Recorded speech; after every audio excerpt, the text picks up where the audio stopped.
Yay, OBS crashed. That was delightful. Not sure what happened. I think Twitch had a glitch. The only thing you guys missed was me,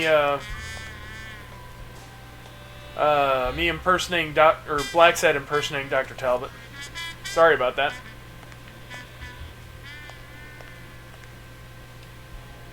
Alright now. How do I put this? I need something that you have. Oh. Only if you guess why I'm giving it to you.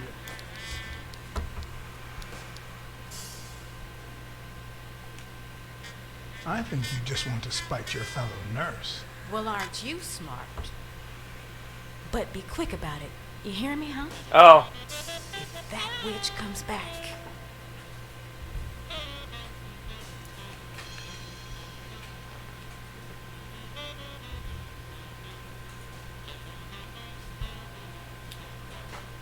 Pertussis.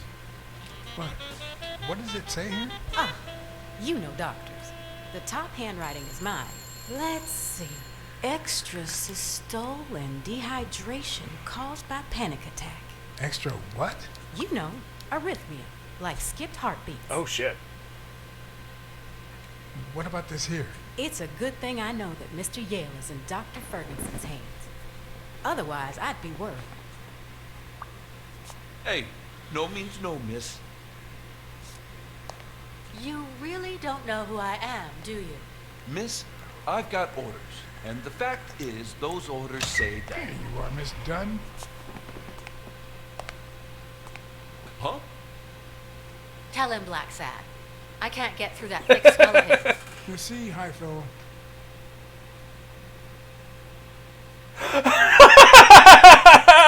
God. There we go. she's the owner of Yale's gym.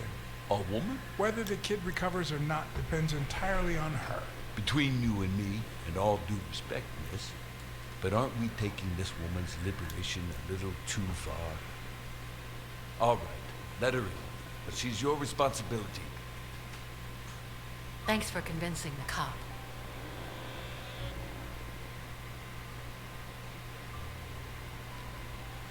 You hired me to find Yale. I wanted you to see him with your own eyes. I see. Anyway, you did your job. I'll send you a check the day after the fight. You can leave now.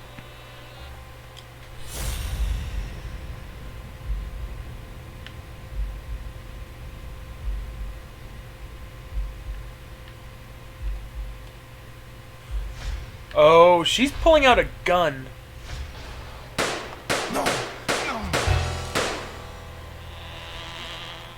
Why did you say that? Yeah, I should have been faster about that. Gosh dang it. That was bad. Anyway, you did your job. I'll send you a check the day after the fight. You can leave now.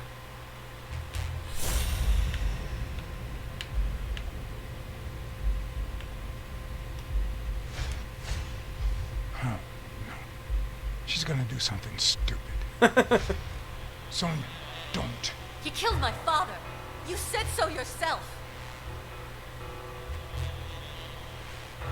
No, I told you I wasn't sure.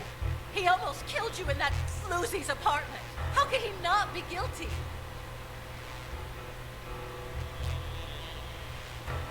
You can't take justice into your own hands. Believe me, it will haunt you as long as you live. Shut up. None of that matters. How could he not be guilty? Your father wouldn't want you to do this. He was a just man, and this is not justice. Thank you.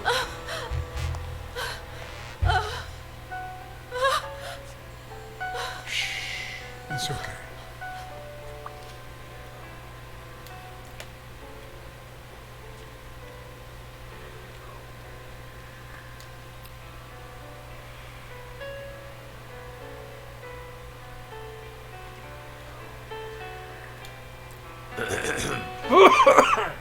Uncle Tim! Sweetie, I came back from Los Angeles as soon as I could. I told you not to rush back. Come on now, honey. Aren't you going to introduce me to your friend? No, this is John Blacksad, the detective who found Bobby. Oh, so this is strictly professional. I thought you had some good news for your uncle. No, Uncle Tim, don't be silly. Don't be silly. Look at you. Smart, educated, as dazzling as the brightest of stars. Every single man in this city should be at your feet.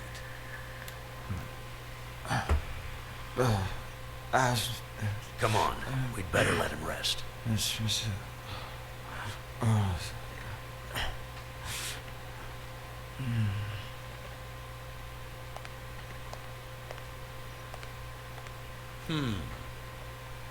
I see. Let's say you're right and Bobby Yale is innocent. Who should we focus on now? We? Well, your father turned down my money, but he made me promise one thing, that I'd take care of you if anything happened to him. But I can... I know you're perfectly capable of managing that gym on your own, but we don't even know if he'll be ready to fight Stone. Besides, someone seems really invested in stopping that fight, and someone has to pay Mr. Blacksad to get to the bottom of all this. Please, talk some sense into her.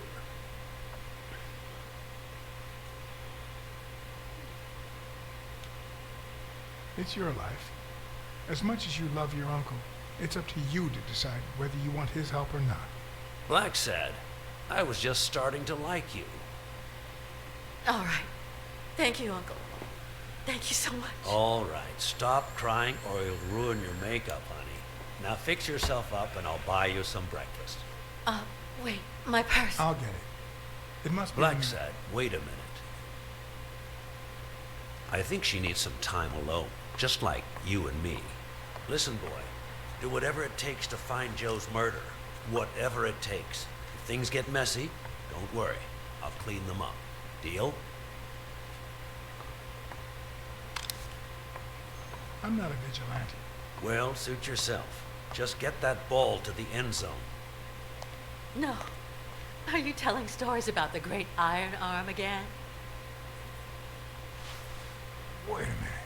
Of course. The Milestones quarterback. Tim Iron Arm Thor. It's a good thing folks usually recognize me sooner. Blacksad, you coming to breakfast? I'd love to, but I have to go ask for a favor. Jerry Highfill can't be trusted? Uh-oh, that's not good news.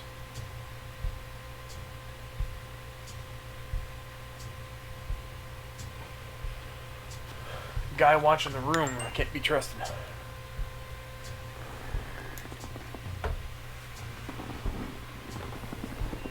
The investigation required that I ask Jake for a small favor. Holy crap, I didn't know I was in this Full game. command. Yeah, it did say so. Not the worst.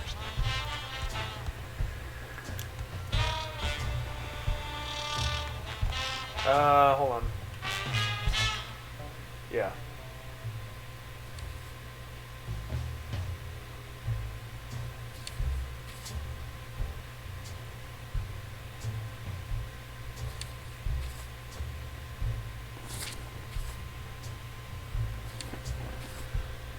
Let's see.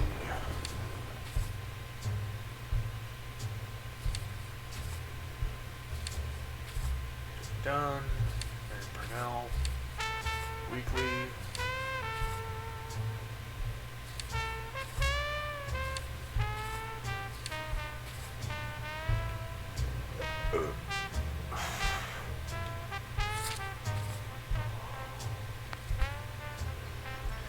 I know it said so, though. Because he was sitting there with a card from Tim Thorpe.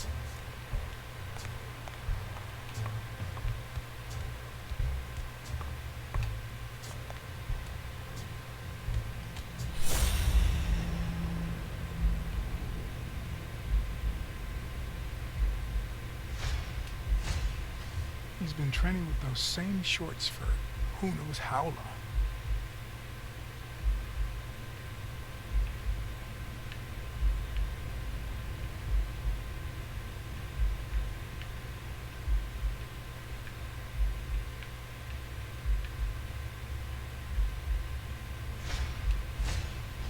I hope he never ever feels inclined to hit me. He's twice my size. Alright.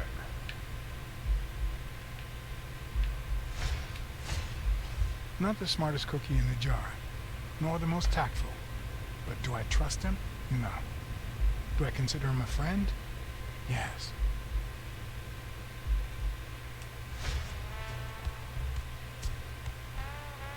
Hey, Jake. Not now, John. No more, okay.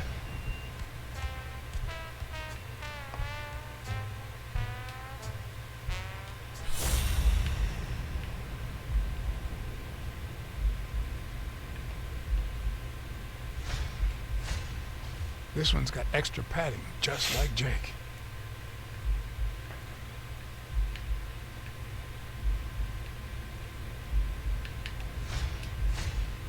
How many hits does a boxer take to the head throughout his career?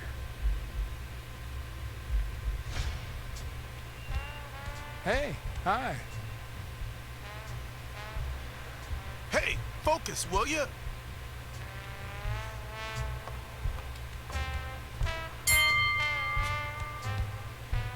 All right, that's enough. Take 5. Go on.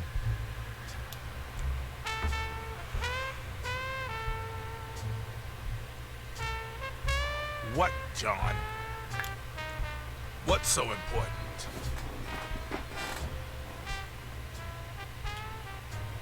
Why are you coaching that guy? Oh, that's right. You don't know. Sonia asked me to run the gym. Well, at least the fun part. As soon as Bobby Yale's back on his feet, I'll turn him into a champ. I'll make him crush Stone. Just you wait. What? Why are you looking at me like that? Is it the first time you coached anyone? Yeah, but you think I can't do this, don't you? Well, screw you. We'll win that fight. Have you noticed anything strange about Sonia? I don't know. Yesterday she said she hated the gym. It also seemed like she wanted to save the place. Do you get any of this? I sure don't. Thanks, Jake.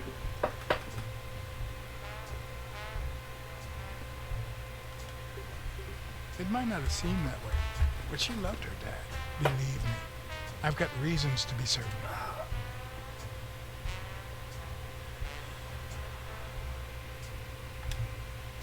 Could you tell me where O'Leary's headquarters are? What for? No. You could get me into trouble. No way.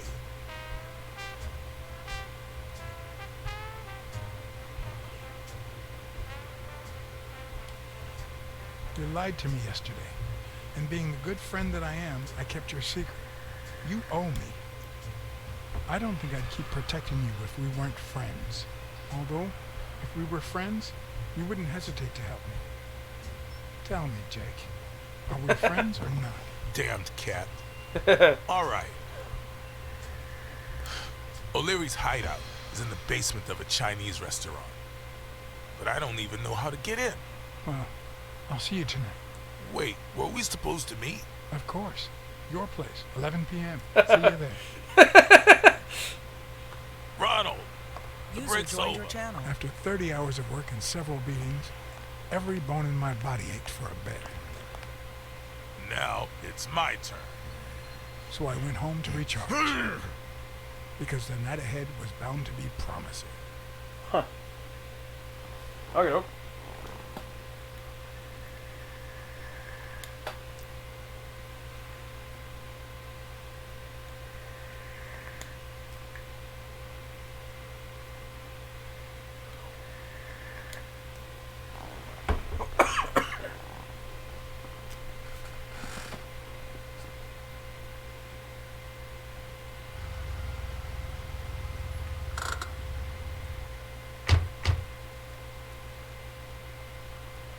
What do you know about that basement? Well, let me think. Nothing? Come on, Jake, for Christ's sake.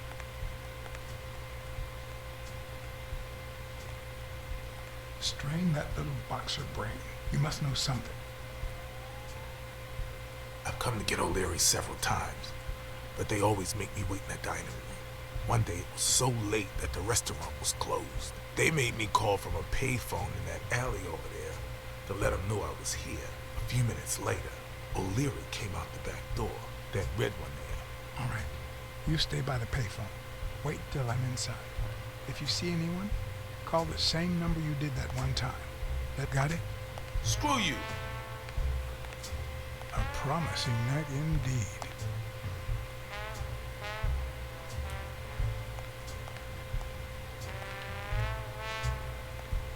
I'm gonna go everywhere but where I'm gonna go.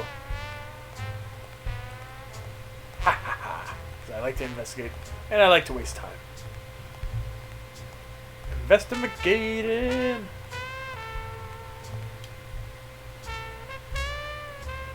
On Liang Tong territory. There's something on it. A bit too high to climb. If the basement I'm looking for were in that building. There was something on the ground, I thought.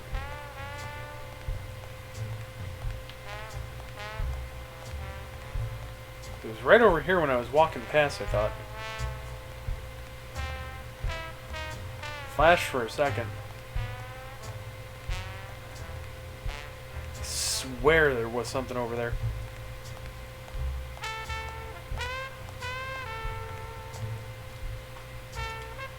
Could it be an elevator shaft? How does this thing open? If only I could reach that box.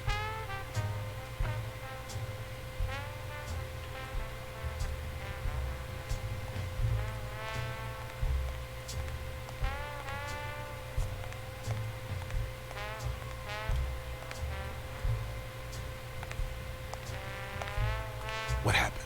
Should we run for it? Do I look like I'm in a hurry?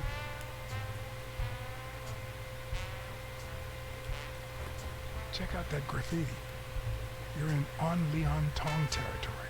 Wow, I thought the Tong Wars had ended years ago. Maybe someone nostalgic just got bored. Damn Chinese mafias. Yeah, American mafias are infinitely better. No, dude. Are you done? What do you think? There's a trapdoor in the ground, right by the restaurant. Does that sound familiar? Huh? The restaurant or the trapdoor? Okay. Forget it. You want to switch places? Okay, I'm going back. I love that look. That was I'll let you know if I fantastic. need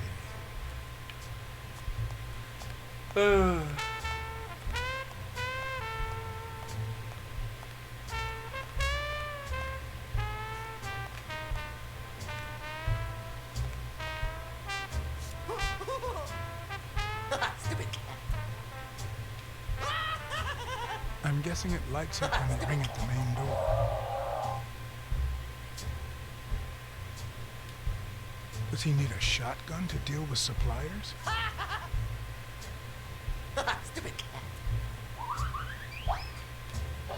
Maybe it leads to the basement.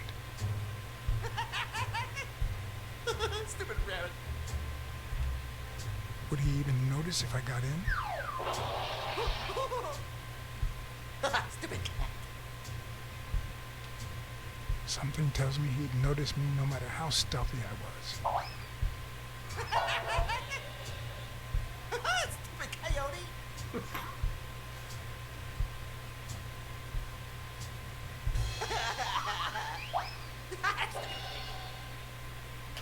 Or maybe this is the way to the basement and not that corridor.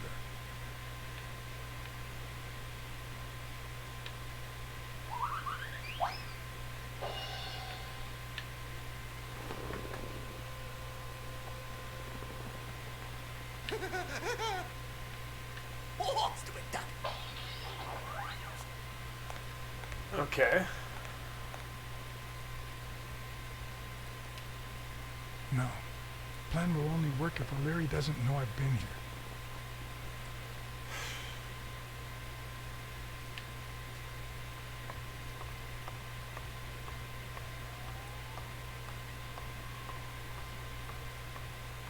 Ooh, there's a cart. Gimme. Continue. That's what I'd seen before. Okay.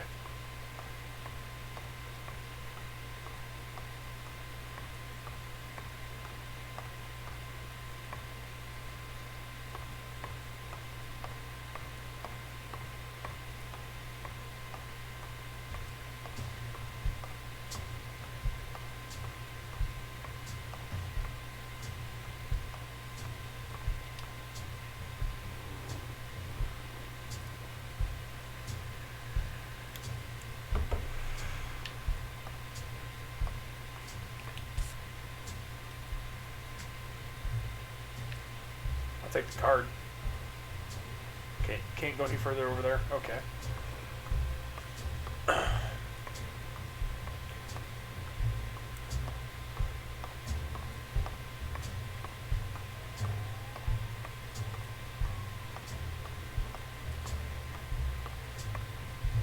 We fit the wall over here. Let me ask him.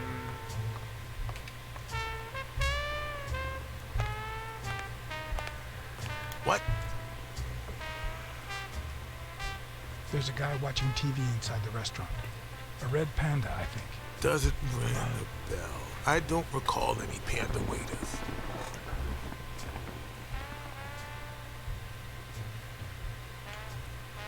The carpet store neon sign is still on, even though no one walks down that alley. Don't you find that odd? No. They must have forgotten to turn it off.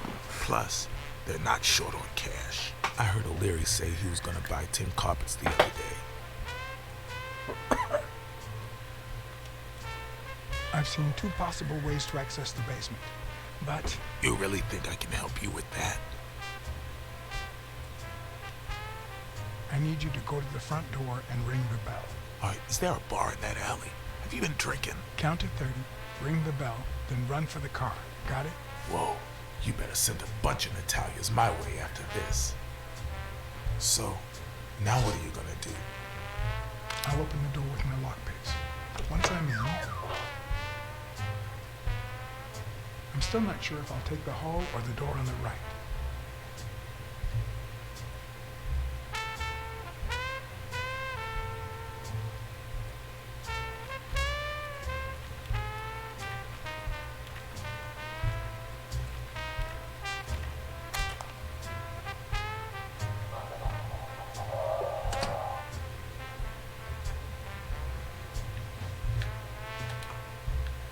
Cut it.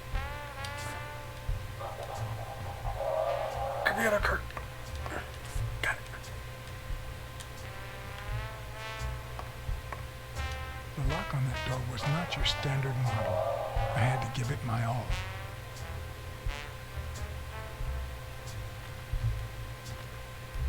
Come on.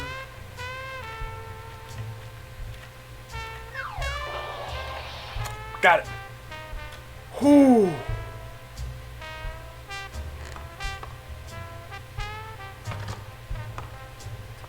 Whew. Okay, that was close. That is really dark.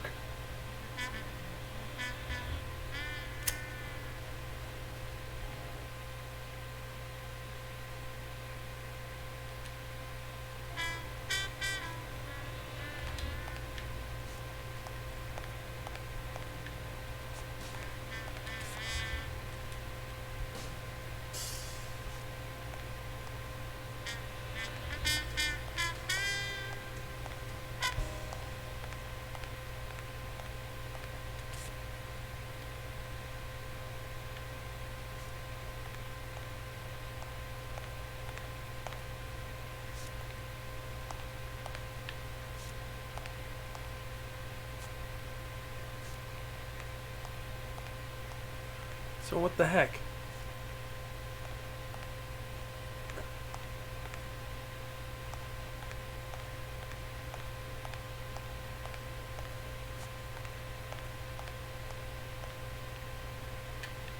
Turn, damn it.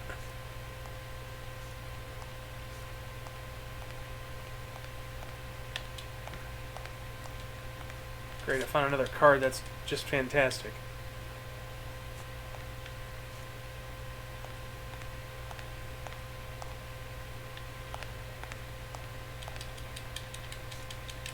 Press the frickin' button. Frickin' lighter's gonna run out.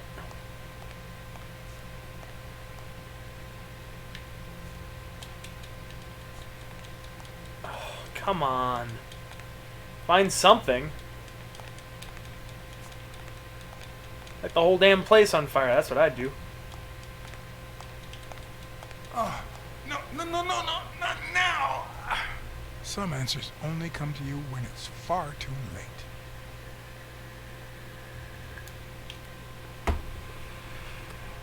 Okay. So what are we missing here? Yeah. Cards. Come on. Ugh. Thank you.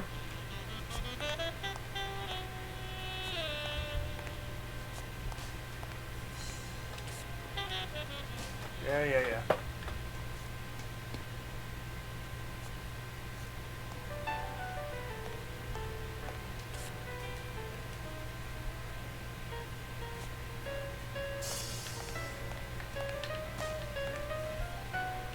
Oh, you can move.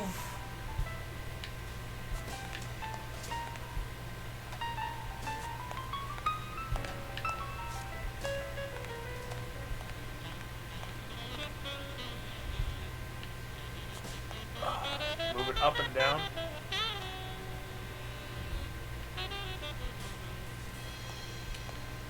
There.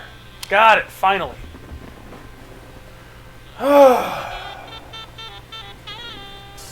Yeah, no, it's still fun.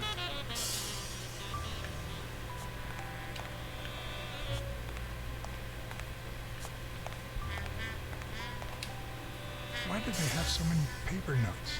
Do they get that many orders?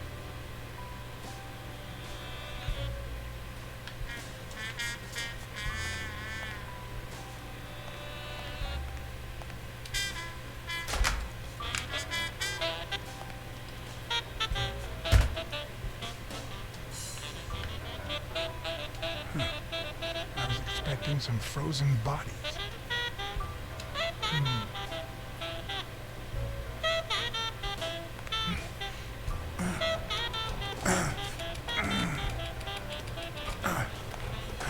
It won't budge.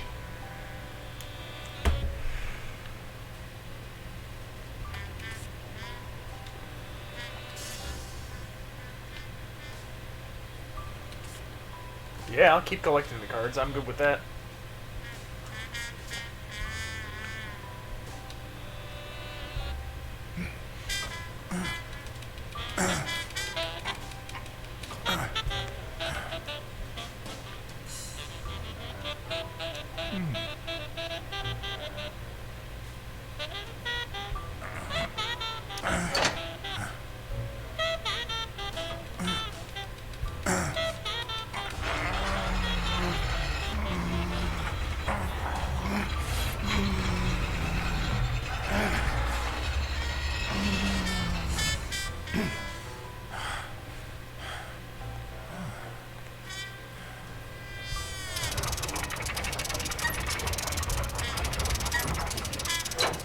Whatever this is, it's really frickin' dark.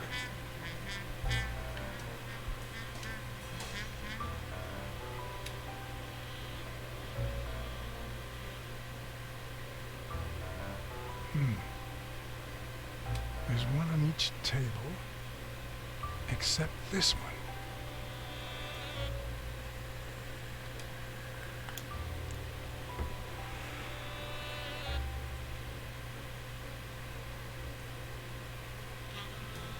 No!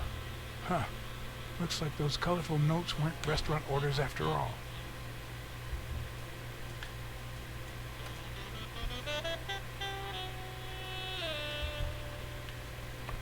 The odds are incredibly in Stone's favor. I guess that he's the reigning champion, and Bobby Yale is just a contender, but maybe word got out about his condition. Weird.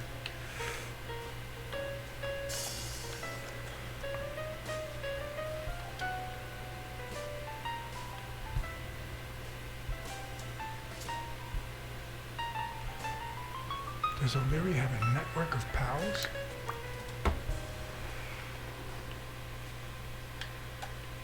User left your channel.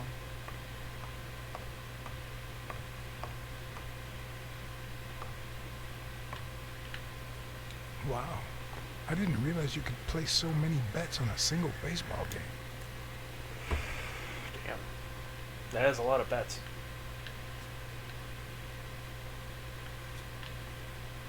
Get off of the chairs, Black's Head.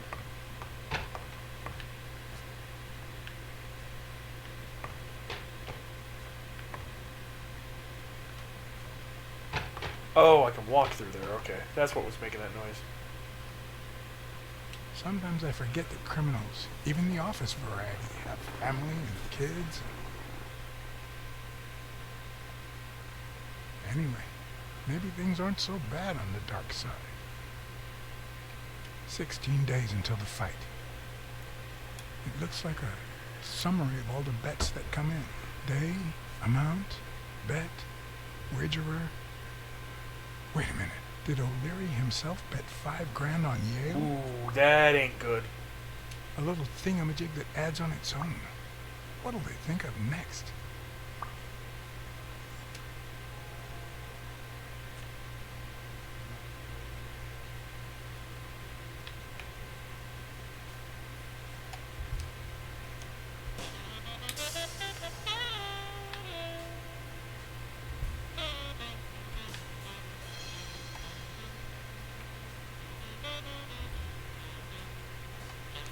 Crap, did I just break it? Okay. Let's see.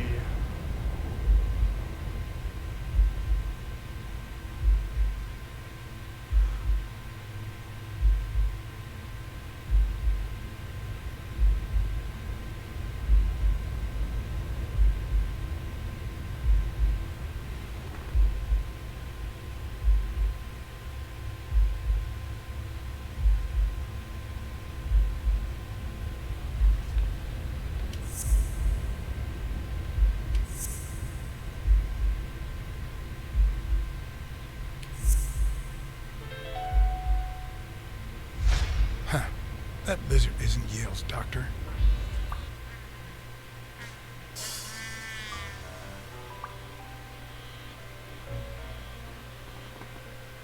I did not catch that at all.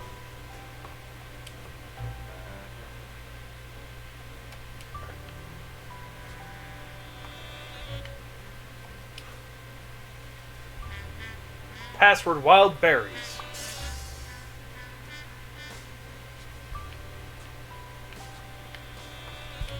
Give me the card.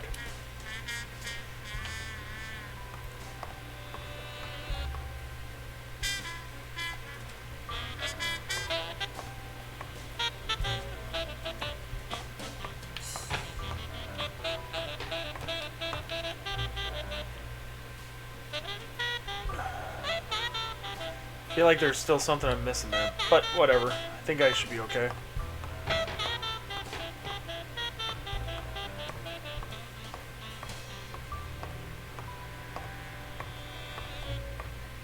Ooh, that looks bad. So maybe I'll hold off on that for a second. Maybe there's something over here?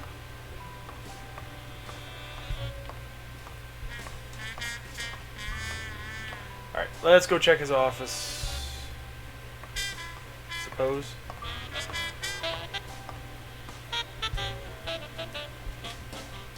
Could that be Ireland?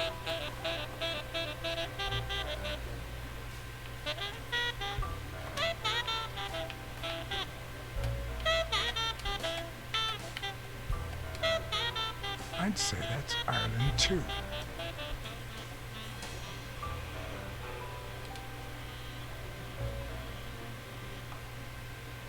Excuse me.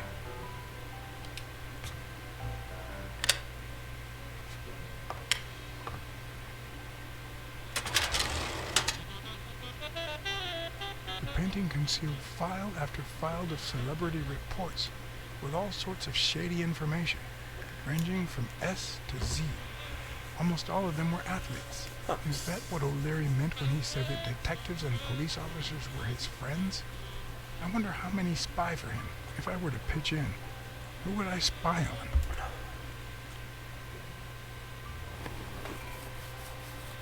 if I were to pitch in.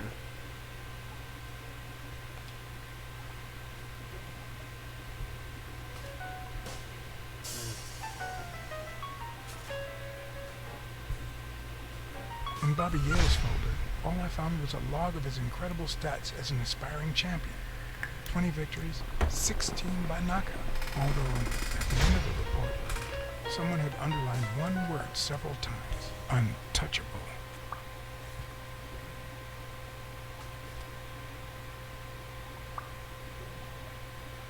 Well, let's go take a look at Tim Thorpe. Thorpe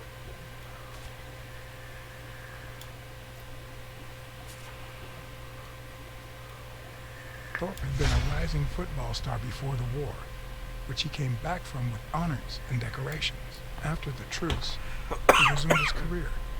He won 3 season trophies and a couple of MVP awards. He retired after an accident that left him paralyzed from the waist down. He started his own sports advertising agency 4 years ago, but according to the files, O'Leary hadn't even tried to corrupt him. So Thorpe is kind of untouchable too. Let's see how Stone. What's going on with Stone?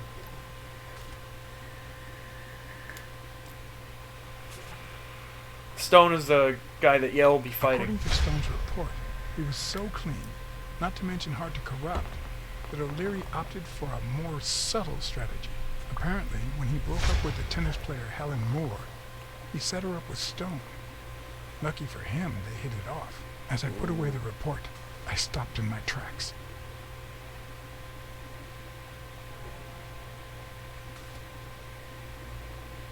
Did I really want to risk knowing what O'Leary had on my good friend, the incorruptible police commissioner? I'm gonna hold To be off. honest, if Smirnov had anything to hide, I'd rather not know about it. Can't do that. I can't.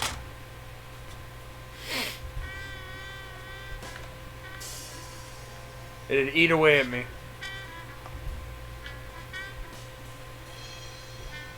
And I like Smirnov. Yeah, give me the cards though.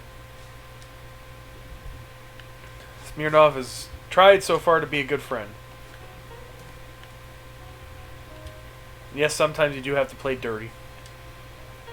What the hell is he doing with that? Limited edition copy 2 of 3.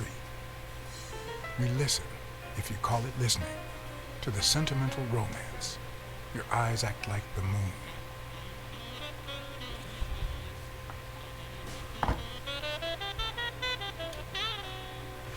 If they're not together anymore, why does O'Leary keep so many pictures of romantic moments with Helen Moore?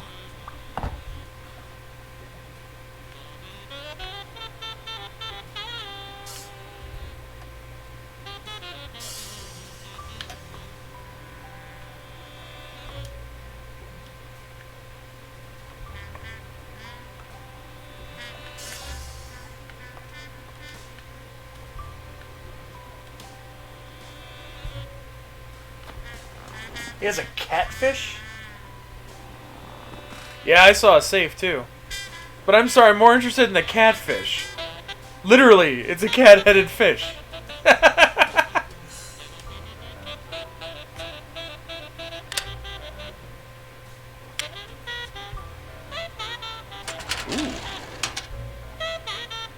Luckily or not, files N through R included no one that I could somehow connect to the case.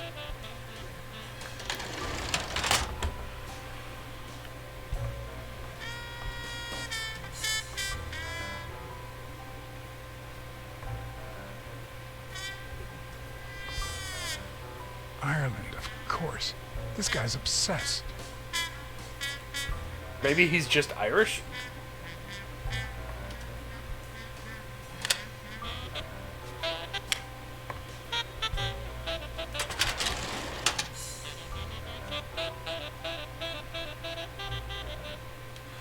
Oh, okay.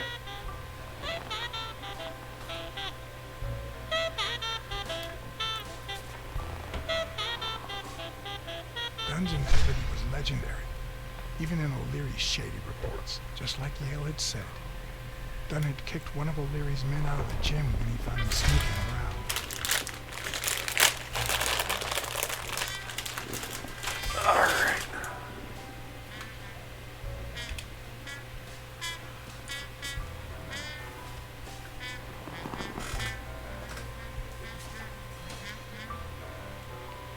The report on Yale's father was the shortest of all, since only his name was left. Why?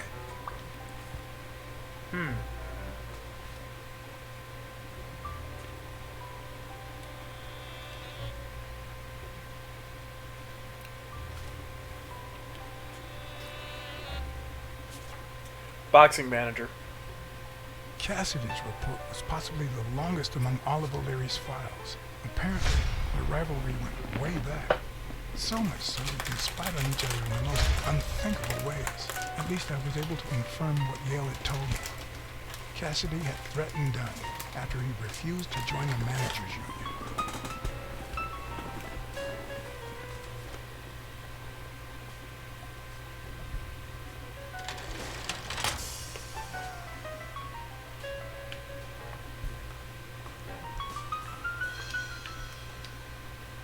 I hope I never become the object of O'Leary's obsession.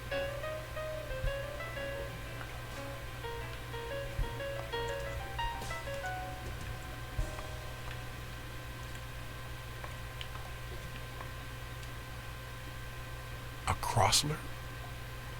The good news is, I don't need lockpicks to open it. The bad news, I didn't bring explosives.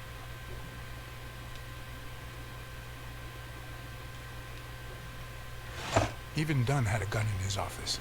O'Leary couldn't possibly be the exception. Dunn had $200 in his safe. O'Leary had about $20,000 in a drawer.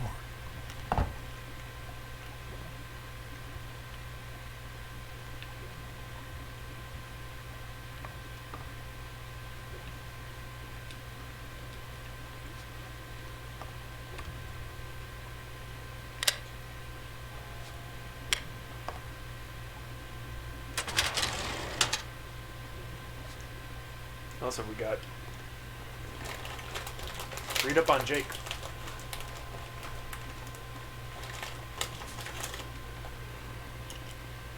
Strange as it may seem, the reports reveal that O'Leary had hired Jake as a bodyguard precisely because he was absolutely clean. Apparently, he liked to surround himself with honest people when he mingled with the high society.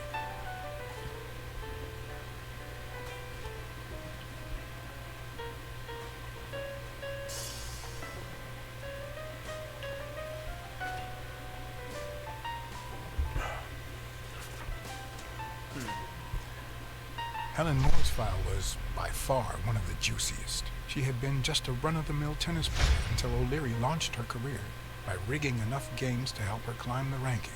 However, O'Leary hadn't fixed any of her games in over a year. In spite of that, she remained undefeated. Be as it may, it was clear that O'Leary had enough information to ruin her career. Why?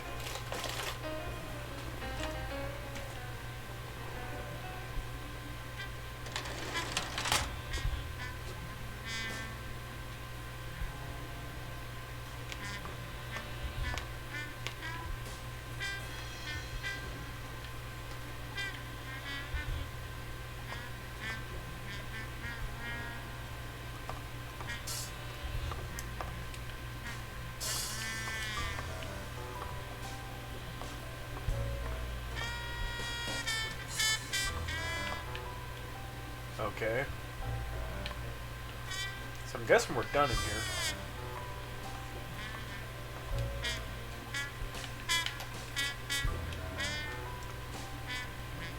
The catfish just entertains me. I don't know why.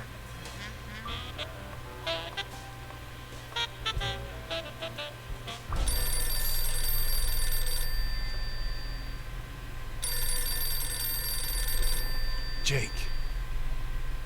Someone was coming. Are we or are we not exemplary workers, Jim? Shit.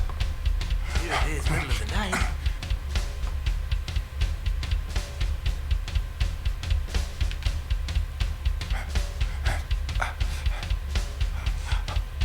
Oh, well.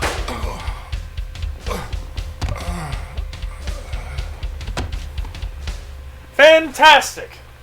I got shot.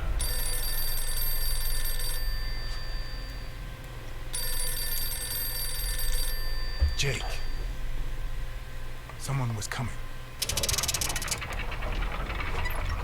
Thank you. Are we or are we not exemplary workers, Jimmy? Here it is, middle of the night.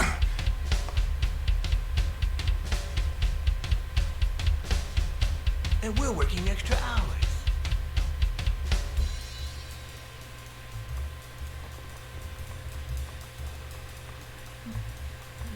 Hey, Jimmy, what do you think about that? I think he's scared stiff, Desmond. Why's that, Jimmy? We're giving you the red carpet treatment. We even let you in the boss's office. You're one lucky fellow. You can't say I don't treat you well, Jimmy.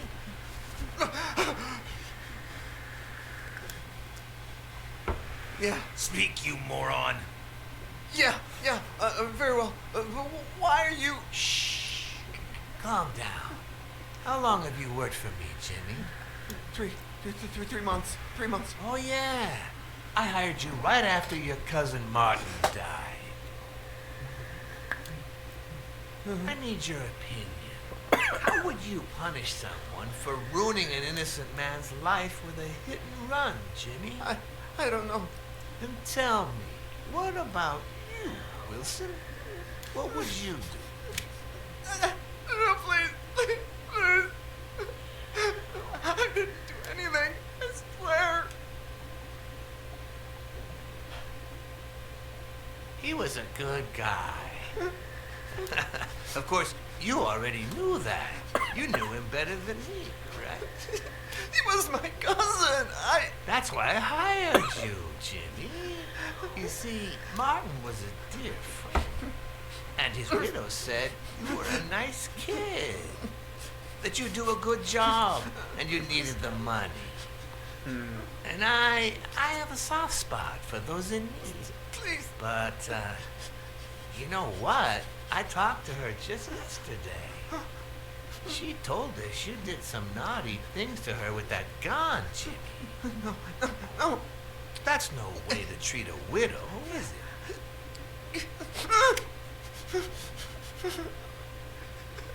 She's lying. Why would I do that? Gotta stay put. What about the kid? Are you so sure you know how long a kid can hold his breath? With his little head inside a toilet bowl? Son of a bitch. I didn't want to. It was his idea. I gotta stay put. Selfishly, I was glad I hadn't risked my life to save Jimmy. Maybe not even someone like him deserves to die. But one could also argue that I didn't deserve to die for someone like him. Who's your boss? Give me a name! Cassidy. It was his idea. He said you'd hired me if I'd managed to scare the widow, and I just... All right. Let's just calm down now. It's gonna be okay. Shit. Two sacred principles that rule my life. The first principle is the love for my family.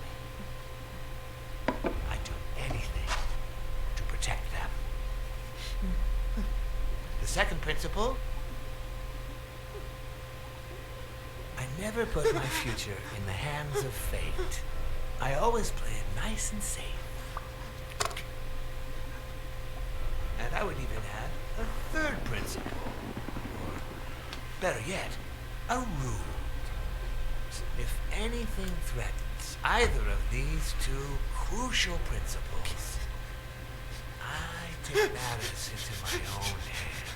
You see where this is going? For the first time, I got someone killed, even though all I really did was rat him out. No, I just... Stop interrupting me, Jimmy. It's not polite. We're all the same. So rude. You know what? Let's leave it at that. You're going to give a message to that disgusting walrus Cassidy, aren't you? Yeah, sure. Whatever you say. Yeah, sure. Good boy. What? What's the message. He's gonna shoot him in the face. Oh, Jimmy. You still don't get it, do you? You are the message. Bye-bye. Come on. Wrap him up. Make sure Cassidy gets the message for breakfast. Will you? I hope he jokes on it. Got it.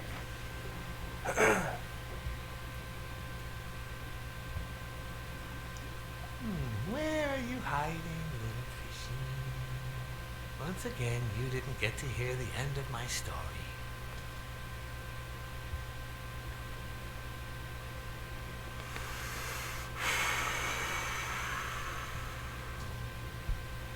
Can't risk it.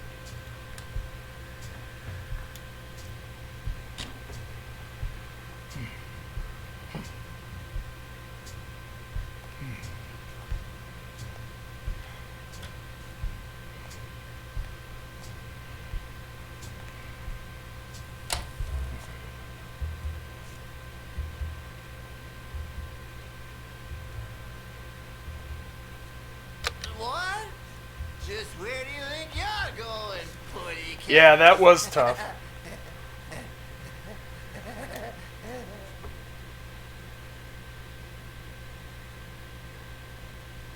Two sacred principles rule my life. The The love love you I feel for your feel family. for... What is going on today? Okay, that ended fast. Two sacred principles rule my life. The first is the love I feel for my family.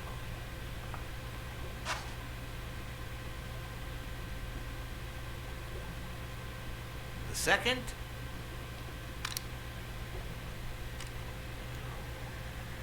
never leave destiny in the hands of fate. I always play it nice and safe. And I'd even add a third principle, or better yet, a rule. If anything threatens either of these two principles, I take matters into my own hands. The first time that someone died because of me, even though all I did was rat him out, well, that guy ended up in the Hudson River, right off Pier 27. He's got to be even wetter than that fish by now. You should have seen his face. It's interesting what comes to mind when you think you're about to die. Suddenly all I could think about was how much I wanted a pet fish. I was 14, and I still dream of a hero and his By then, I was adamant about buying a fish. But But first, that was that. Never again. Nowadays, Whether it's me who pulls the trigger or not, I have zero regrets. What's more, I sort of enjoy it.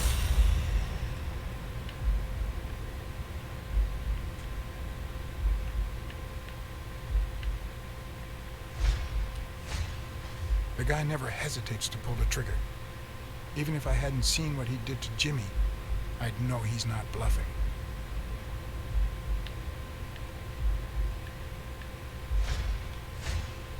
In case anyone had any doubts about who's the boss around here, I'll put my dirty feet on his luxurious table to prove that all of this is mine.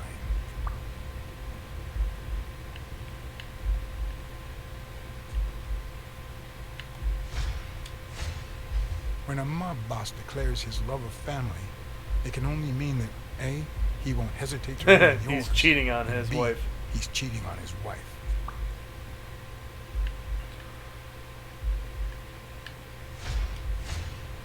His pupils are dilated, and there's a slight grin on his face. The bastard is enjoying himself. I knew I had it in me to get out of that place alive.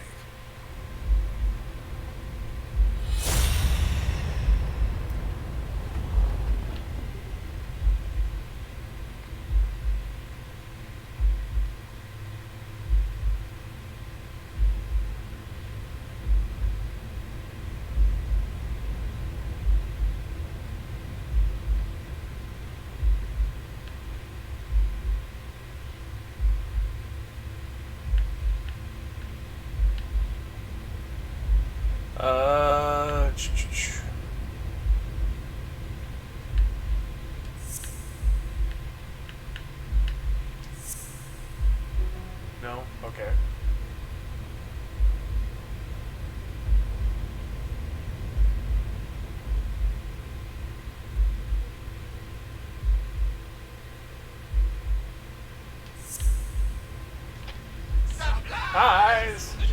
Hello. No. Hello.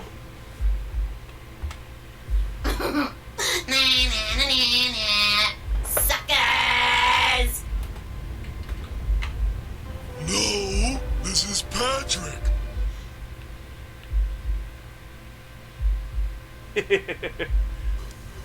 Baking pancakes, making bacon pancakes. Take some bacon and I'll put it in a pancake. Bacon pancakes, that's what it's gonna make. Bacon pancake.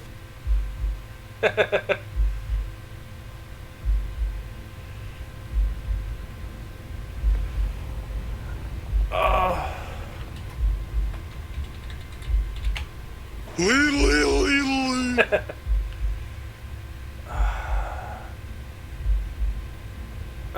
Let's see. Oh, hold on.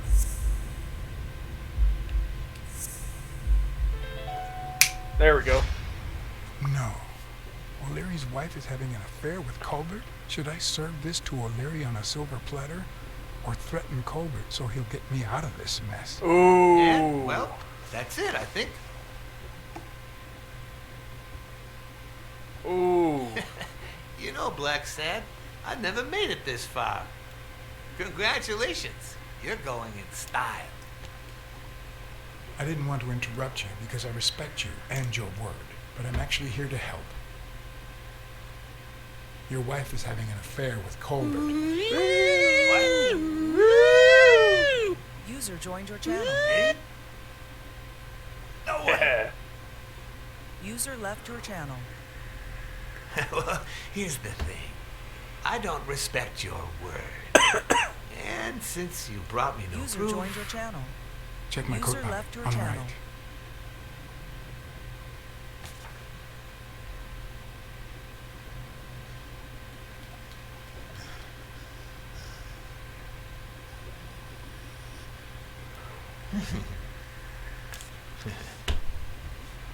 Oh, Black Sad, Black Sad, Black Sad. Oops. Yep. Thank you very much. And sorry for jumping to conclusions. Hey. First, you get a random beating from Colbert. And now this. Although you have to admit, I had my reasons to be suspicious. You ran away from Yes, he Neil's does. apartment, didn't you? But as you well know, you can't trust anyone in this world. Take it. It's only fair.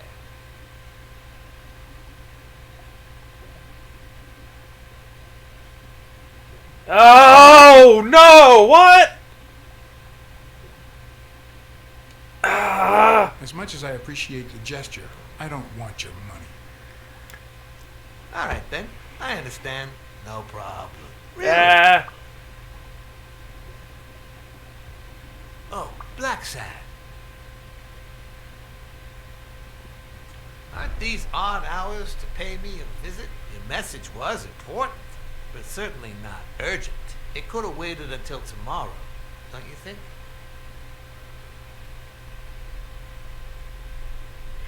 Oh man, I so want to be a smartass. We cats and wolves hunt at night.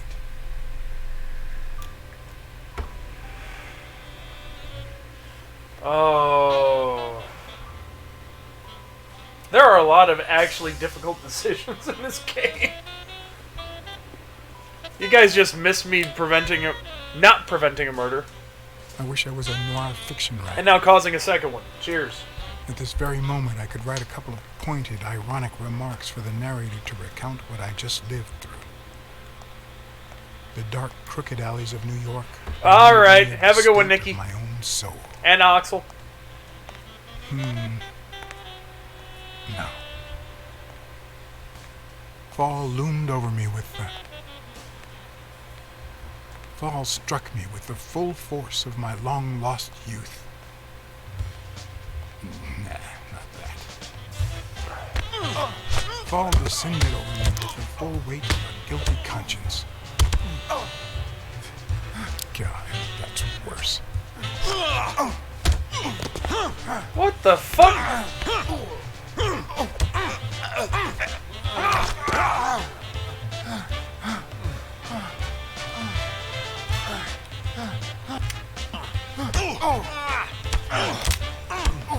I hear shit breaking. That's not good. What were you thinking? He wants him alive.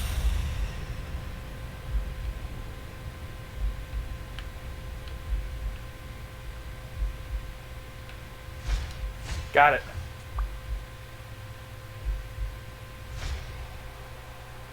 I felt falls seep through my bones like the pain of a good beating.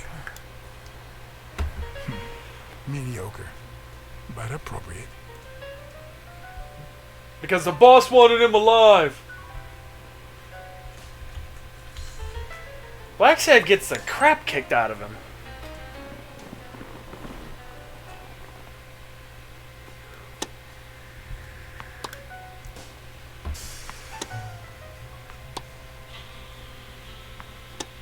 Against all odds, next morning I got up bright-eyed and bushy-tailed. And I had my kind, unknown assailants to thank. The beating had taken its toll, but for the first 9 months, I had slept like a baby.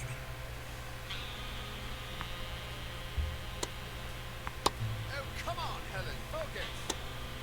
All right, take 5. We'll work on that double backhand later.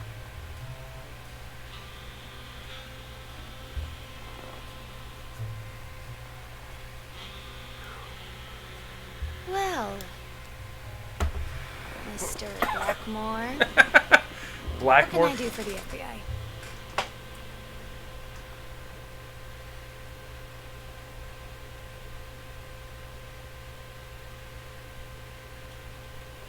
Cooperate with law Hell yeah. enforcement. All you have to do is talk. I like to speak through my actions, but still, could you be more specific? Yeah, true.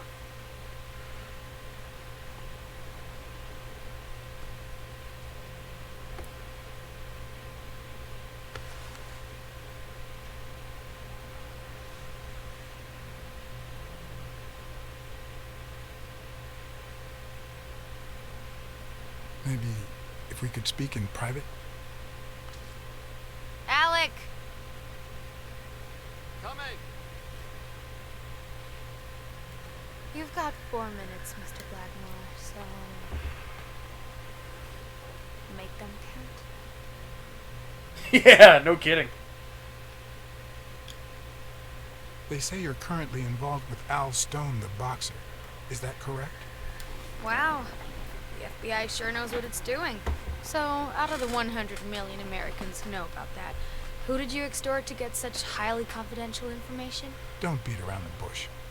We know why you're with him. Oh, so you like his biceps too? Desmond O'Leary asked you to seduce Stone. Why? What?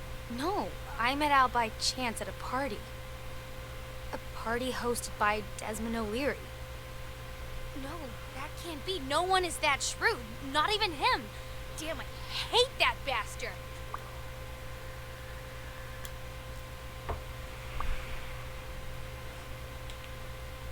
We know about you and Desmond O'Leary.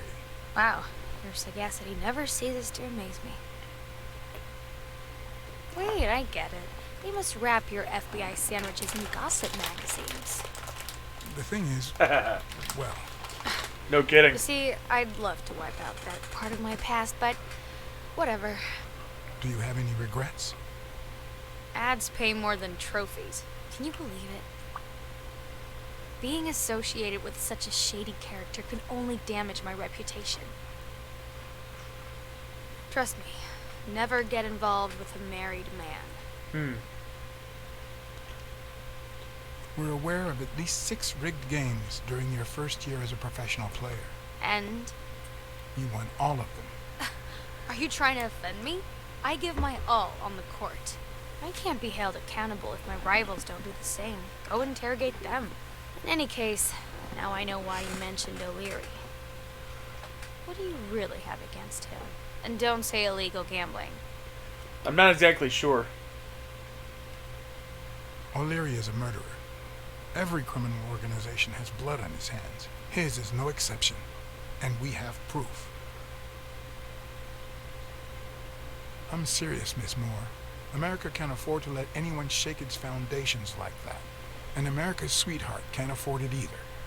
Help us out. Talk to us. And why should I, Mr. Blackmore? What do I stand to gain or lose? I'm sure you're aware that we could end your career if what we know goes public.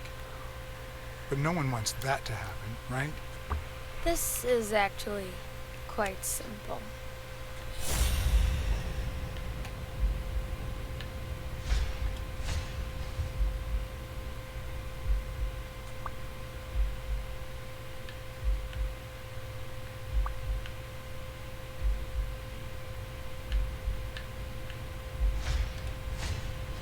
One lucky gal.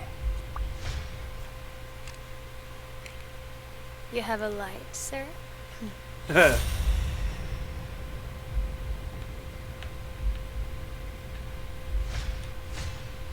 pearly white teeth of someone who barely smokes. Am I making her nervous? Damn. I'm almost out of fluid.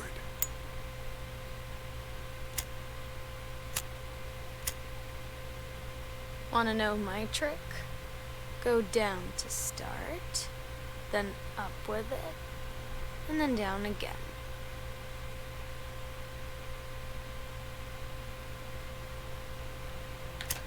Almost. Oh, it's a quick time event, okay. Will I get to smoke today? Ah, Jesus, it's the right stick, not the left stick.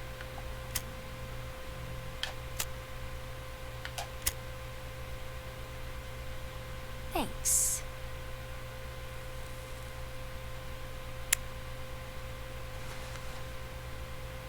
I don't know what you want me to say. You're trying to frame O'Leary, perhaps rightfully so, but I think you're barking up the wrong tree. Believe me, if I had the slightest... Come on, Helen. Time to work on your backhand. Let's go. Do you smoke? Of course I do.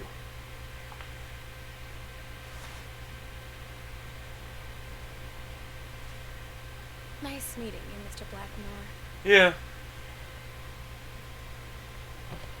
Did you bring my water?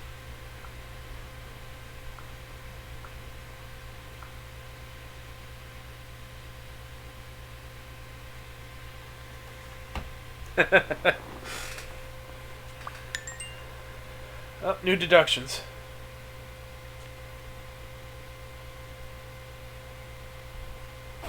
She tossed the cigarette Not in fun. your face? You're such a loser!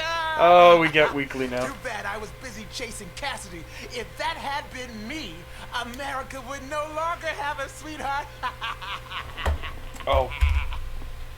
So, what do you say, you and me, we change places next time, huh? Your turn. Now tell me, what did you find out? You're gonna love this. You ready? I've got news, but I happen to also have a Black Sad. He's up in that hole, isn't he? What? Who is... Oh, Mrs. Colbert. I told him I knew all about it, you know, after our chat. He cried and asked me to forgive him. He said he was gonna leave her, that he loved me, and it was over. But last night he got a phone call. He said he had to work, and he still hasn't come back. Oh, Jesus Christ, really? Since yesterday evening, he left with her. Andy, tell me the truth. I can handle it. I don't know how to put this, but your husband is dead. He had an affair with his boss's wife. I'm guessing you know who I'm talking about. He found out and killed him. Mrs. Colbert?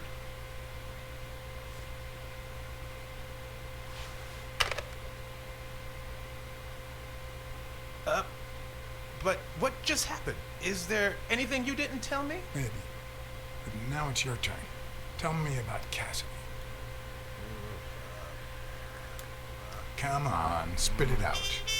I didn't find anything suggesting that Cassidy had anything to do with Dunn's murder, but... That's quite the tale. But I know Cassidy will be playing poker tonight with one Howard M. Farnham II, a Texas tycoon looking to get his claws on the boxing business. I also know that he and Cassidy have never met in person, and that Farnham, who's staying at the Balford Hotel, hasn't left his room. Apparently, he spent the night with 3 bottles of bourbon. So, here's my incredible plan. I'd go to the hotel, I'd knock him out, and then take his place in the poker game. That way, I'll get Cassidy talking. What do you think? Incredible, right? Didn't we agree that you would handle Helen Moore while I dealt with Cassidy next time? No? I like Weekly.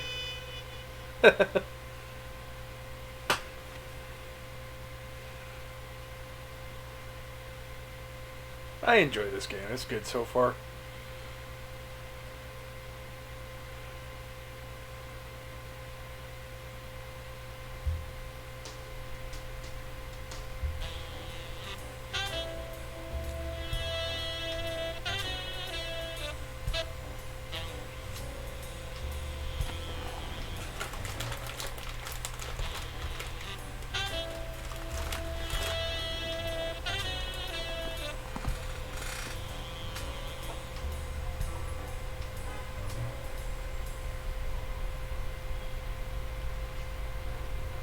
Oh, now he definitely looks like Bruce Wayne.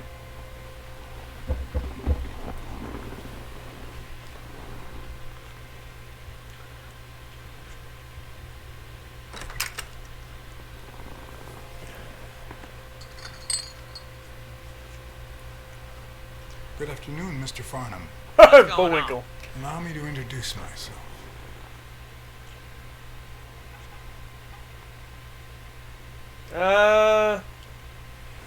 I'm John Blackmore, director of the Balford Hotel. We'd like to make our distinguished guests feel welcome. Please accept this small token of our appreciation. Oh, sure. I was fixing to leave, but I guess them monuments ain't going anywhere. Well, come on in then. Getting in Farnham's room was easy. Earning his trust was another story. But I always have an ace up my sleeve. Blackmore? You okay, partner? The best way to earn someone's trust is to make them believe they've earned yours. And sometimes, the best way to fake it is to tell the truth. I don't know where to begin.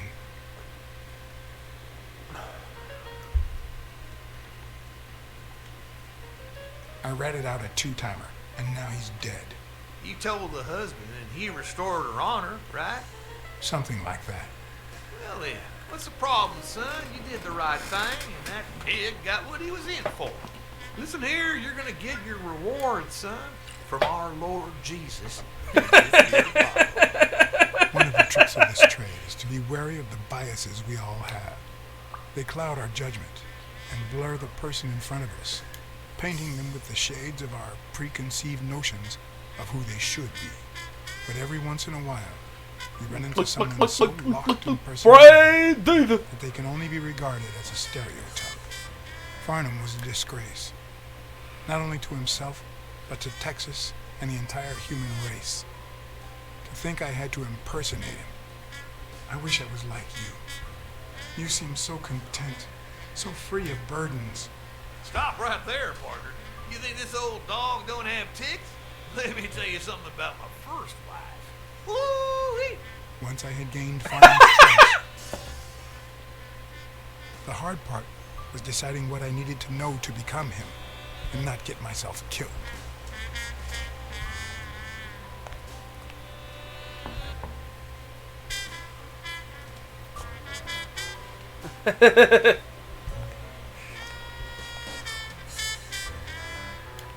Oh, Zork. What can I do for you, sir?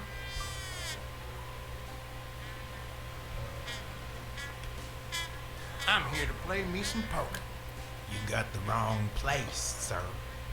Did you miss the barbershop sign above the door? You have a good evening, sir. Wait, Seriously?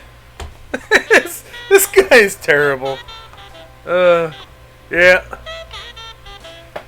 Retry it. The hard part was deciding what I needed to know to become him and not get myself killed.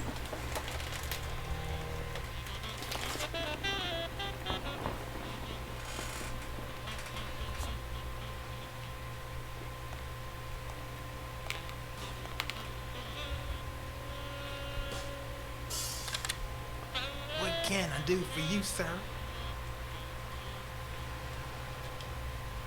Farnham was one hell of a drinker.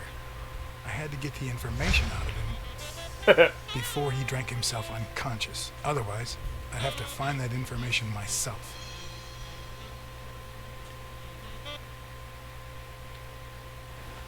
Oh, okay.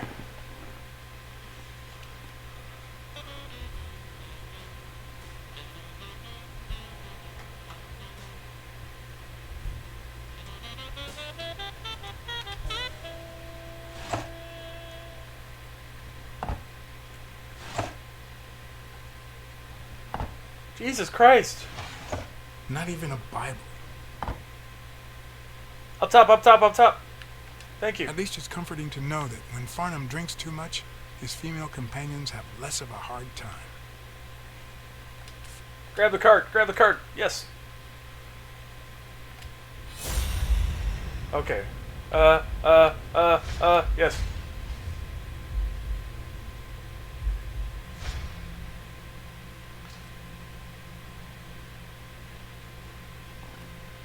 Vietnamese shave, got it. Yes, I got a Vietnamese shave last night. No. Please, come in. Got it! Of course. I remember you. Take a seat.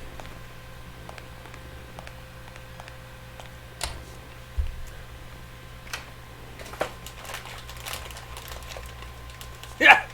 Got him!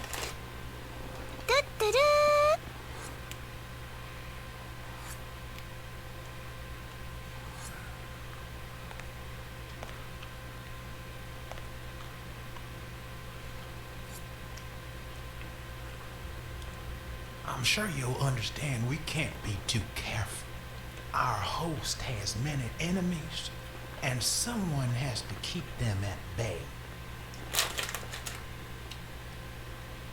Sure, I get it. I'm glad to hear that. Now, please answer my question. How much does it cost to get yourself a clean Vietnamese shave? Then, sure enough, Booth put the nail on the coffin of my first marriage. You know, the wife that caught me cheating with the maid. My second marriage, too. You know what I did to her daddy? Same old with several mistresses. So I decided to stick to my guns and only deal with hookers. Even if I did end up marrying some. I feel you, Mr. Farnham. So I'm going to be honest with you. There's a boxer who has it in for me, and I don't know who to turn to.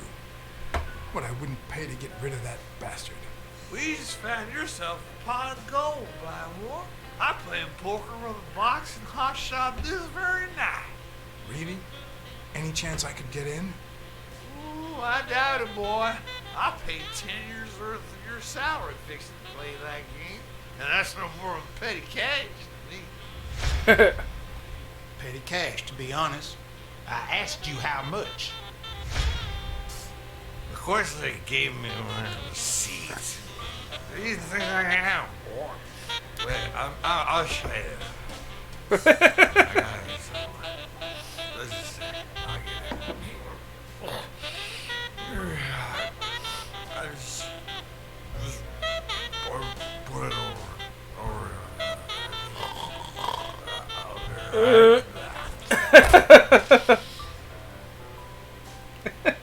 This guy definitely cannot hold those liquor.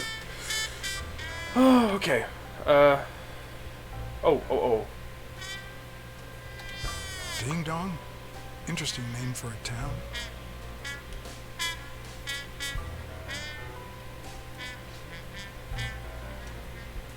$20,000.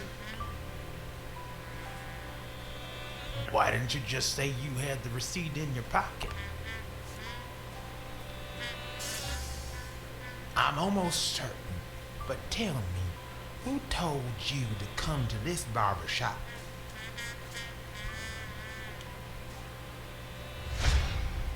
Let me tell you a little secret about my first wife, boy.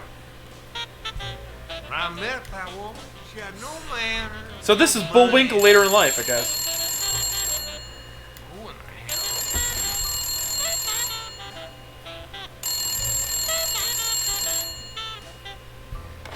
Farnham.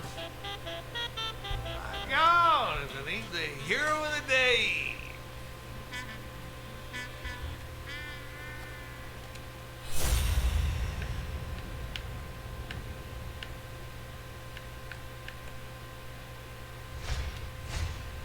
It's not going to be easy to sound Texan, but I'll give it my best shot. I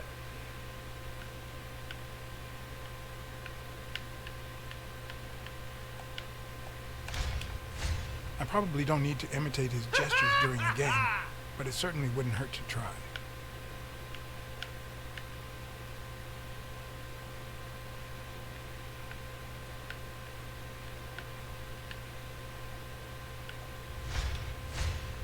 This will surely imbue me with the Texan spirit. Of course he's got a bolo tie.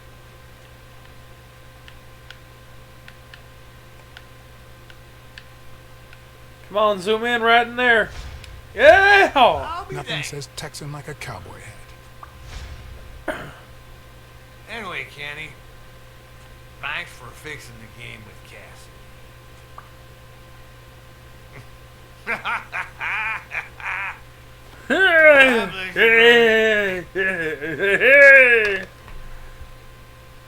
You see, boy? Craziest goddamn Texan in New York. My good old friend Kenny. Craziest goddamn Texan in New York. You know how many Kennys there are in New York? Kenny who? So besides when and where the game will be, the password, and the money Farnham dished out, what else do I need?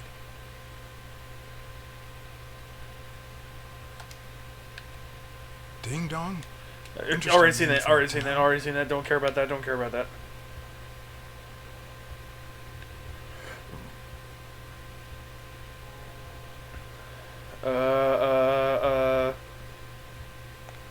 They smell like a party.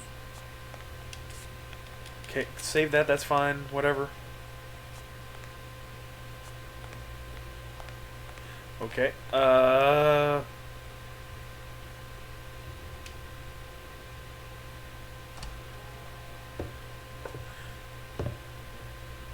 Book. Luckily, there was only one Kenny in Farnham's address God. book.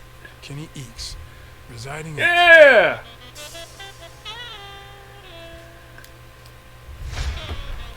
Watson, no problem! Stunning pinhead. I'm not surprised. Mr. Eeks has excellent taste. Do you happen to know what he asked for the last time he was Oh here? dear God, how many other questions you have?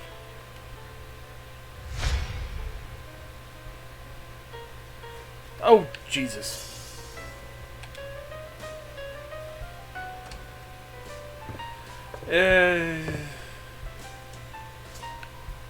That doesn't look like anything there. Other.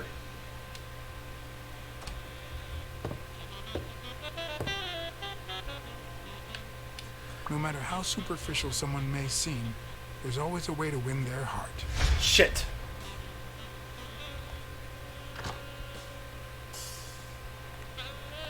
Don't tell me, Billy Pie. This here is my new friend Fun. Am I right?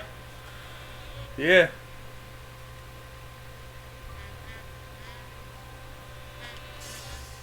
Sure enough, your barber was fixing to give me a shave. You can get a good shave at another time. Billy Bobbin's always at our beck and call. Of course. Hey, come on. Let's get in there before they finish all the bourbon without us. I haven't frisked him yet, sir. I don't think that'll be necessary. Mr. Farnham here, he's an honest Texan. And I'm sure he'll hand over his weapon if we ask him to. Right? Sure, but you better take good care of my girl. It'll be my pleasure.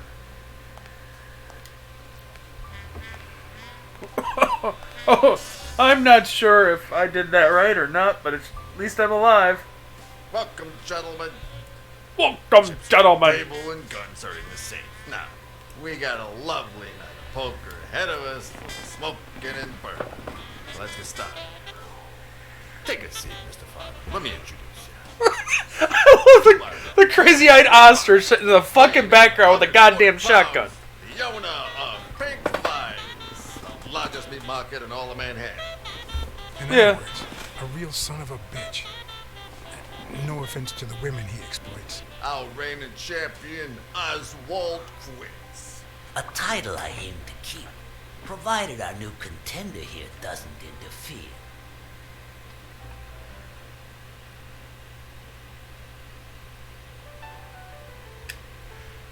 Well, I'll do what I can. Now you got me worried. Never trust a humble player. The truth is that our friend Farnham owns the largest and, I dare say, most entertaining establishment in Texas. Really? So we're colleagues then? Yeah, you wish, Quince. He owns a casino. Damn. And it's not even in Austin or Dallas. It's actually in a little town called, what was it? Ding dong! I looked it up the other day. Had a funny ring. I hate it when this happens. I thought they moved all Texan casinos to Vegas. Gambling is legal. You mean Ding Dong, Texas? Ding dong! That's right! Oh, that's it.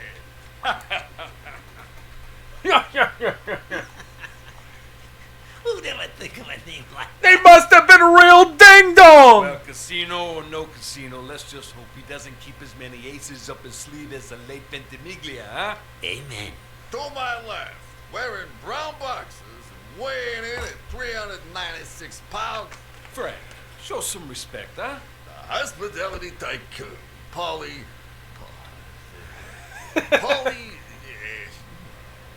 Tycoon?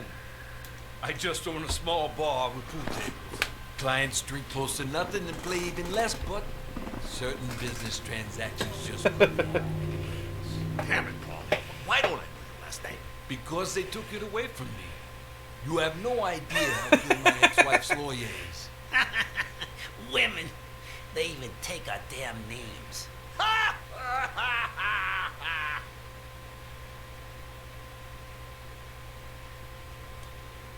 Like they have a choice. Don't be a sourpuss, Farnham. When you're done sightseeing, why don't you drop by La Iguana for a game of pool, and I'll buy you a drink. But I have to warn you, my clientele isn't crazy about furry fellas such as yourself.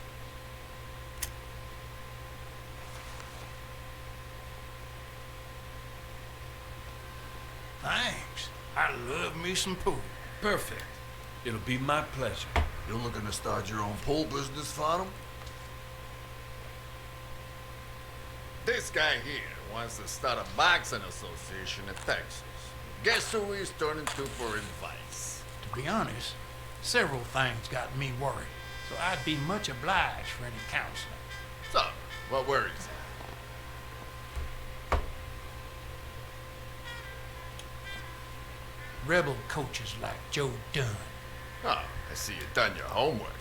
That bastard wouldn't accept the most basic rules. For example, banning boxers from official competitions, and the managers don't belong to my association. Hey, don't get me wrong, I'm sorry for his death. But if they ever find the murderer, I'd be glad to pay his lawyer fees.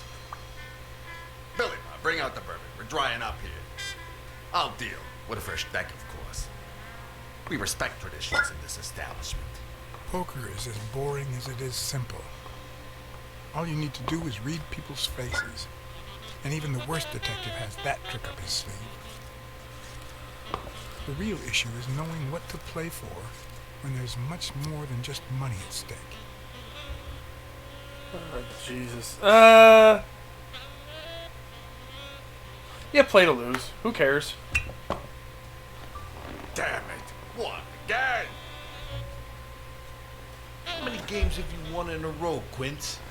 And here I was hoping that Farnham would steal your championship belt.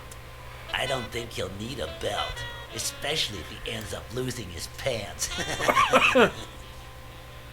Mark my words. Farnham will be calling his wife before the night is over. Ha! Oh, hey. By the way, did you guys hear about Kenny's wife? Pretty tragic, huh? What happened? Oh, plain bad luck. Hey, but Farnham, I'm sure you know more about it than I do.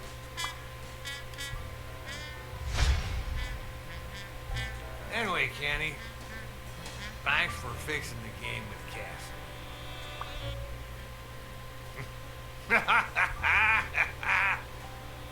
God bless you, brother. Huh. Craziest goddamn Texan in New York. And the poor fella's already got enough on his hands now that he's wife. Women just gotta have their vices. She's in a rehab clinic now, hooked on tranquilizer. That's it, tranquilize. Don't tell me women don't have their vices, too. Bring out the bourbon, Billy Bob. Come on. Give me the bourbon. Maybe I spoke too soon when I said that poker is easy for a good detective.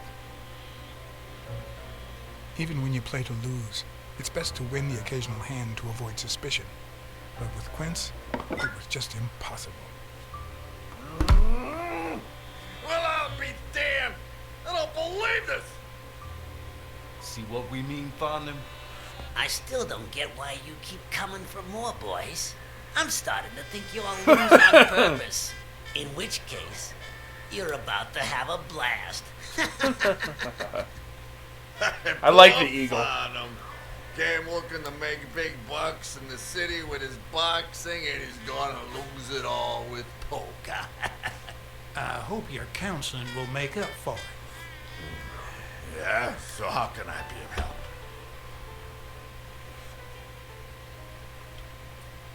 Those there athletes hooking up with each other, like Al Stone and Helen Moore. I see you subscribe to What's News. Yeah, my star boxer, the reigning champion. He's having an affair with America's sweetheart. Hey, I got nothing against those two idiots falling in love. Don't get me wrong, but it's taking a toll on his performance. I don't think he'll lose against Yale, but I'm starting to worry a bit. You happy now? Sure thing. Although, there is something else. Come on, spit it out. I want to play.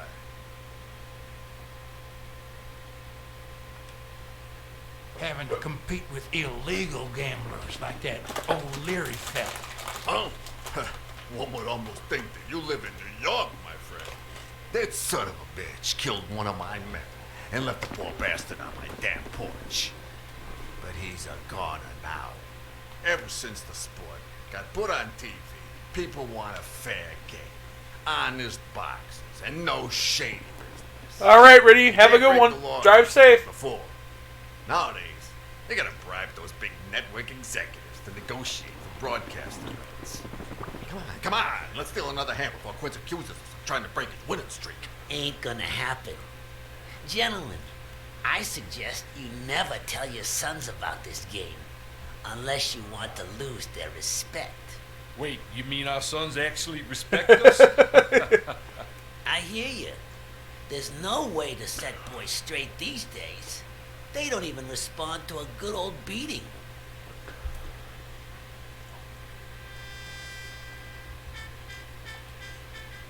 Then try not beating them. There are better ways to educate boys. Hey, careful, Quince. You're talking to a pro. Kenny told me you had quite a house. How many kids you got in that house full of yours?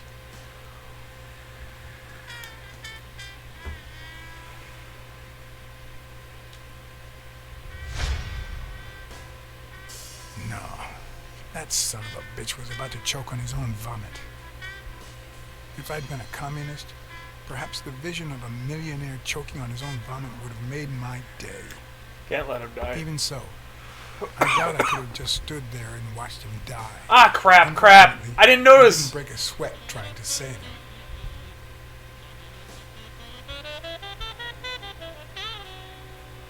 Well, shit. Ah! I didn't realize there was a quick time thing. Son of a bitch. How many kids you got in that house full of yours?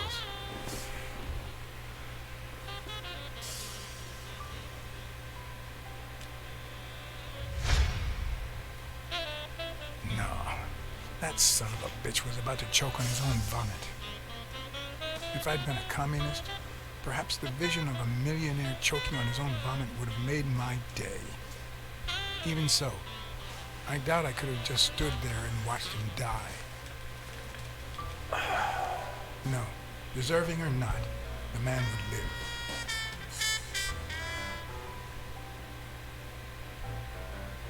Wallet.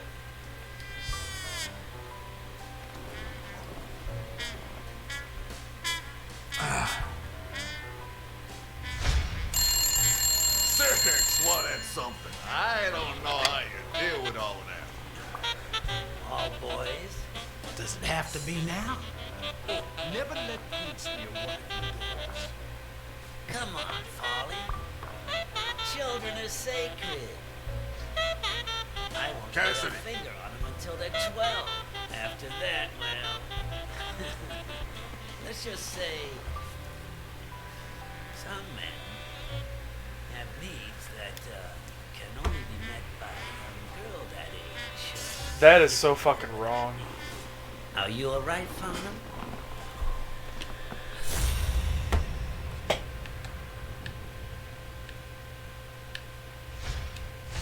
That damn eagle represents the lowest scum of our society.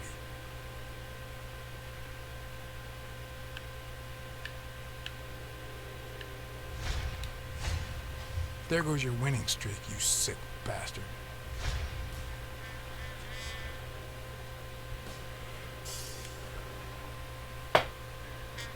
Sooner or later, the police are gonna bust your ass. Quince. What the hell are you talking about? I bet you're as bad at hiding those poor girls as you are at keeping that ace up your sleeve. What? You lying piece of shit. Quince. Don't believe a word he's saying, Frank.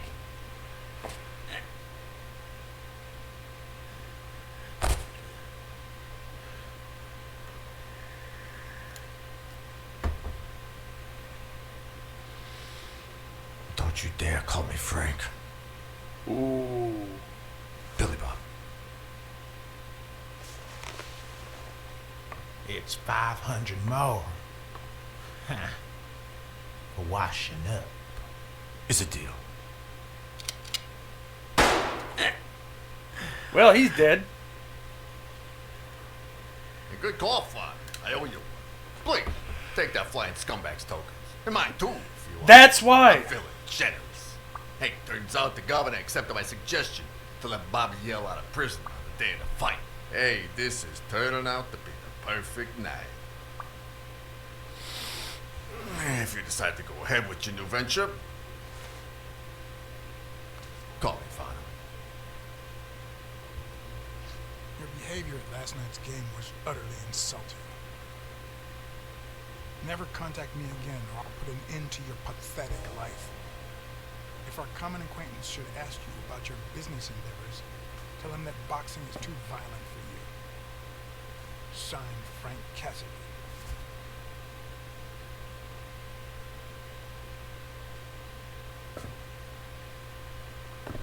Whew.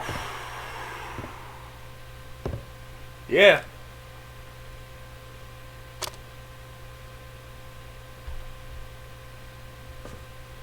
My own tracks would be covered the following morning when Cassidy read this note from Farnham. Dear Mr. Cassidy, though I'm grateful for your kind help. Last night's game made me realize that boxing is just too violent for a peaceful Texan. Oh yeah, we play dirty. I have decided to invest elsewhere. Yours sincerely, Howard M. Farnham II. Damn Texans. Whew.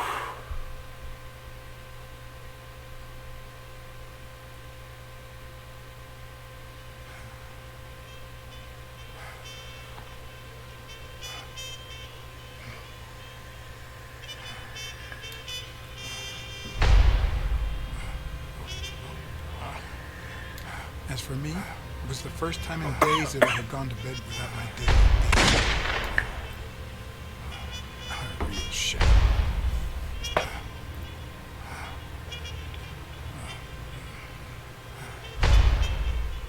Nothing like a bruised body to help you to sleep like a baby.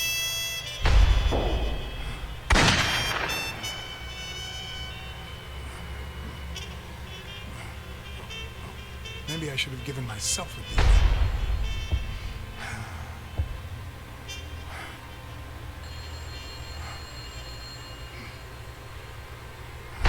Sleep.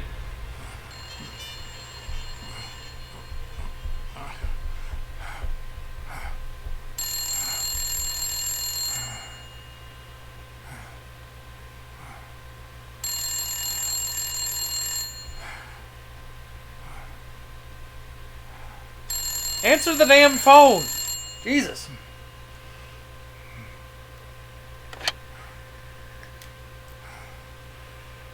Backside.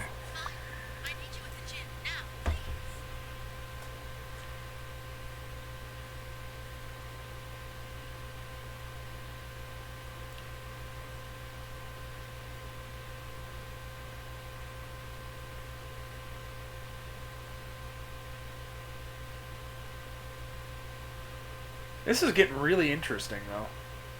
I mean, he's kind of bouncing all over the damn place. Shit, someone ransacked it. It was like this when I got here.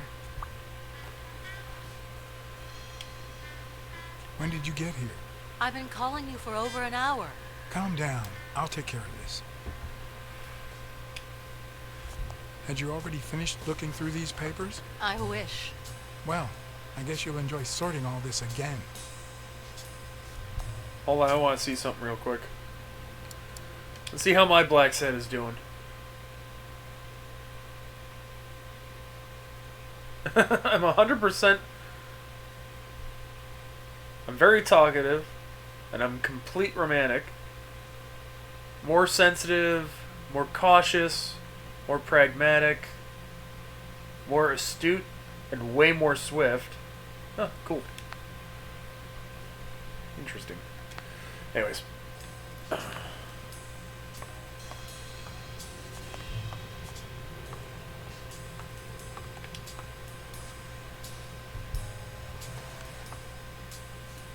Bingo.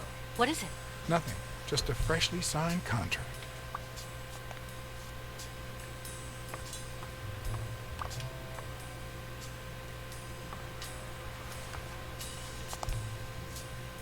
What are you doing? Do you like sardines? Excuse me? Do you like sardines? Ugh.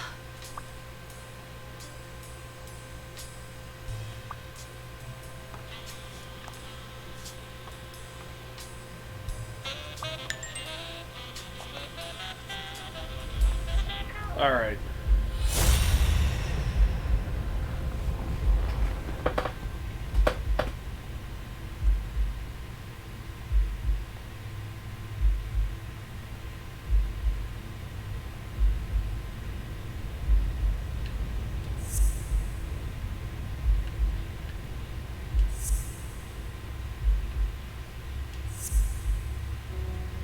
Oh, hold on.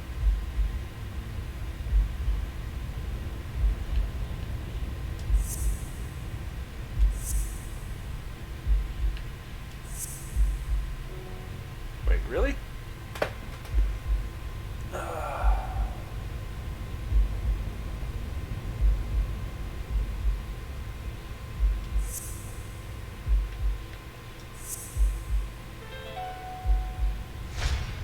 pretty clear that Helen Moore's cigarette case was a gift from Yeah, no worries. Be safe. 2 more deductions, huh? Okay.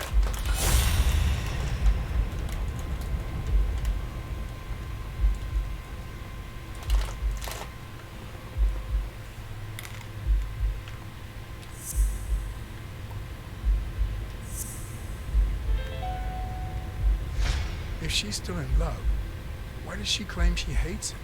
What is she hiding?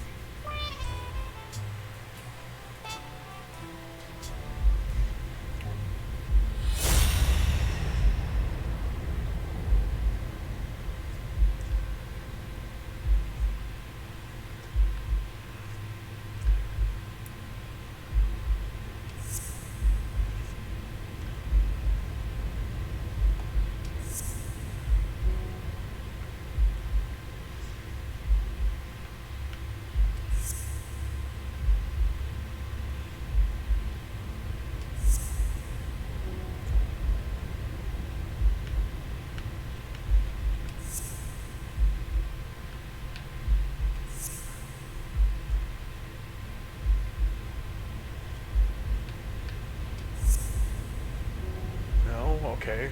What am I missing here?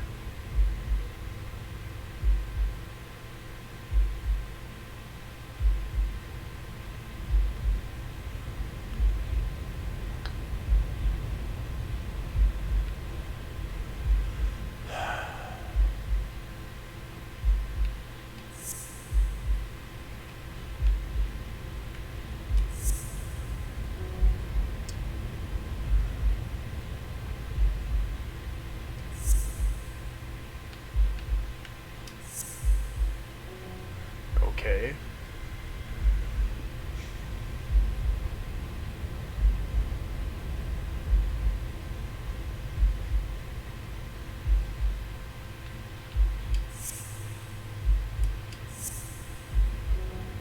Okay, that's not it.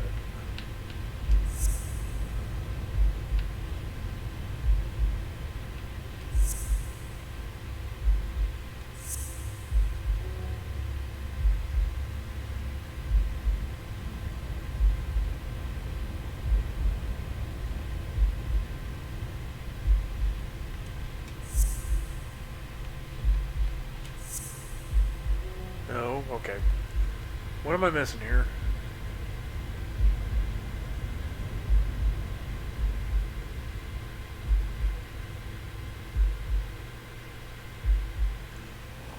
Am I being dumb?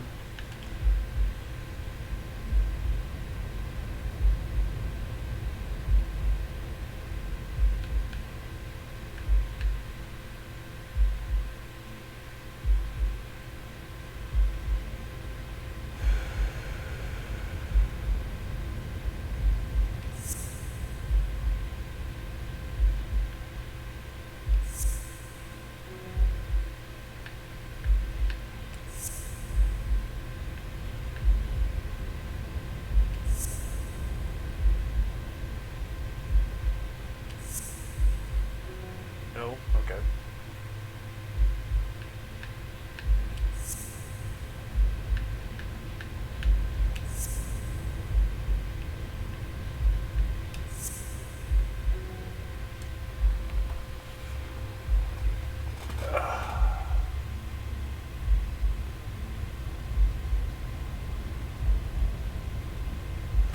Wait, that...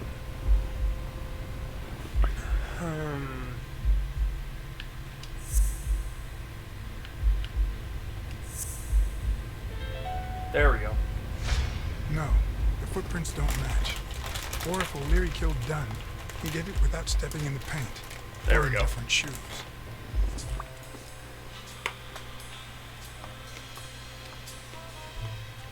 Not that I suspected otherwise, but it's obvious they weren't looking for money. Looks like the burglar isn't interested in bureaucracy. Did they take anything? No, although...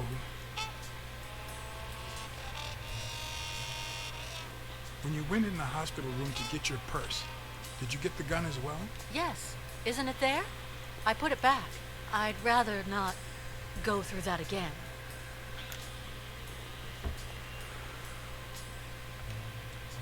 That's too bad. It looks like they took it.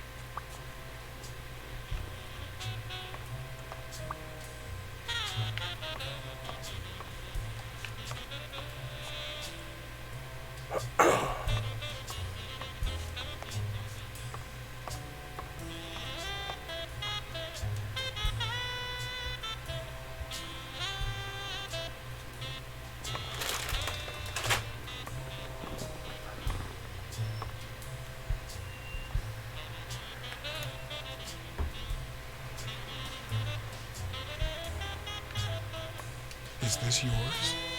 I think it belongs to the new cleaning lady. Mary just wasn't working out, so she left. Clarice Freeman? Yes. You think she did this?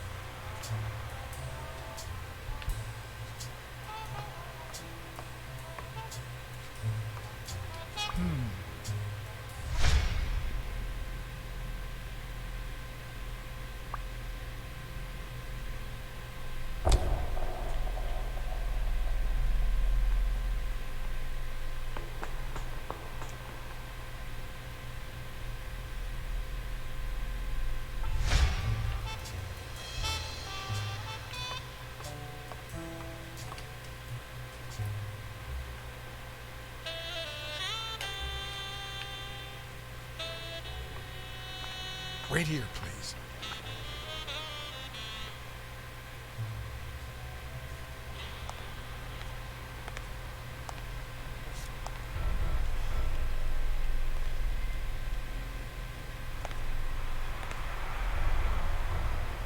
Oh shit. Okay. She's dead.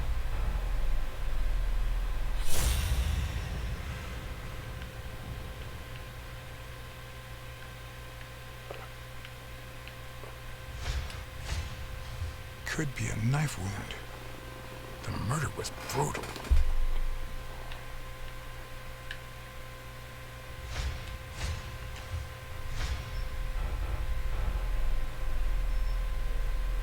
Ah, damn.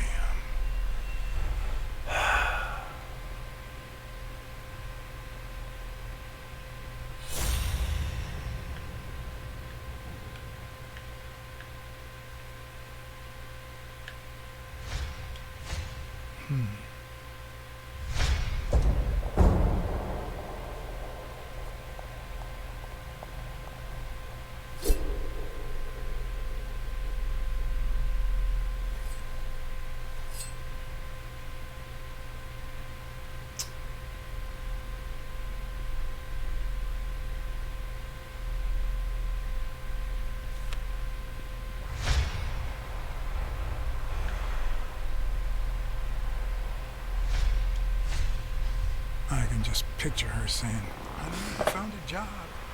We're finally gonna make ends meet.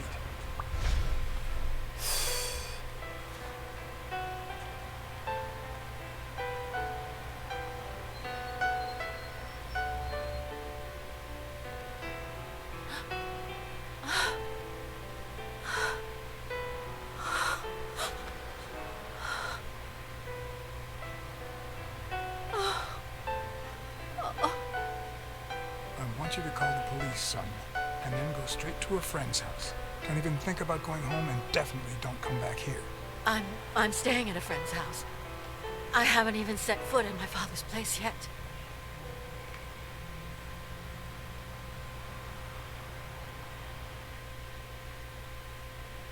Good. Do you have the keys? If the murderer didn't find what he was looking for, that might be his next stop, if he hasn't been there yet.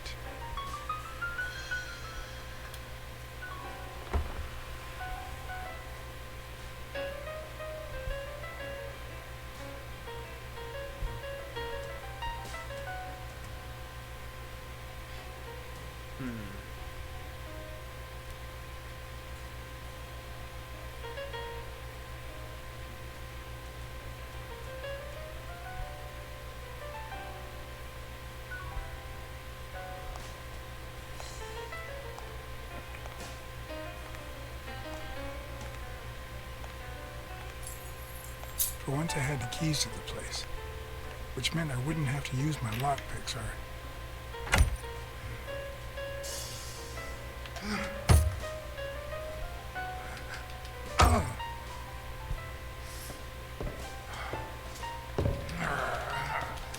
Anger!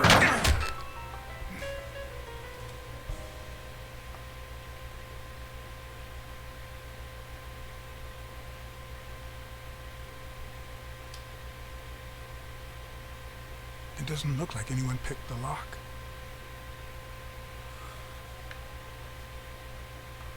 Yeah. Hey, Terry.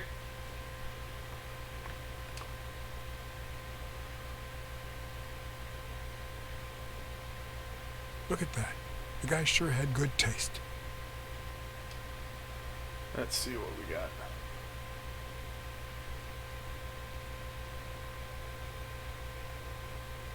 I see more art in a boxer's hypnotizing footwork than in certain modern paintings.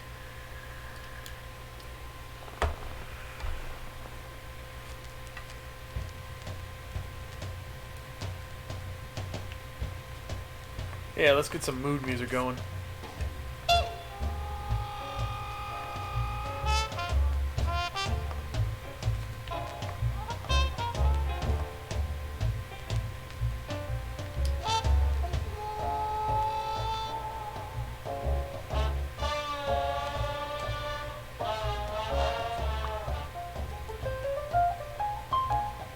It looks like Dunn had already begun to move his things.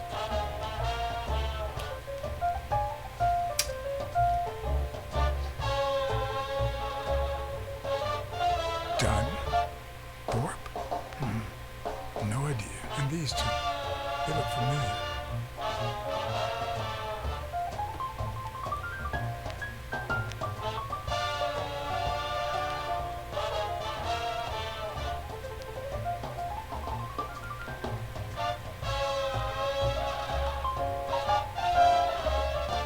Okay, well, I guess that's that for that. It's hard to believe that a pair of boxing fists could play something like this, although I'm sure he had the lungs for it. Give me that card. Let's check the Hall of Fame real quick. How are we doing on the cards?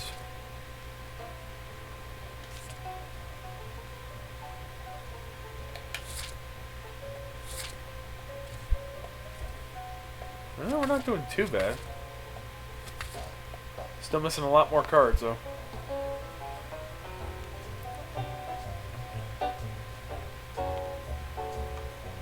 As I glanced at the telephone, I remembered the weekly password for O'Leary's illegal gambling operation.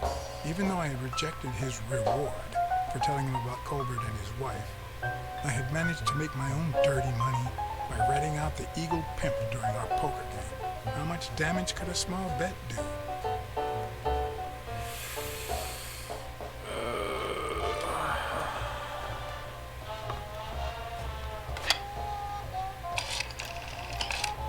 Yeah. Yes. Wild strawberries. Welcome, sir. May I ask for the beneficiary of your bet? I'd like to bet on Sonia Dunn's behalf. Event? Stone versus Yale, Madison Square Garden. Got it. Amount? $5,000. Winner? Yale wins. Place of delivery? Yeah. I've seen several locations written out in O'Leary's basement, but I could only remember one, courtesy of my new matchbox, La Iguana Pool Room. All right, sir. Good afternoon. Not sure if what I did was right or not, but I decided to do it anyway.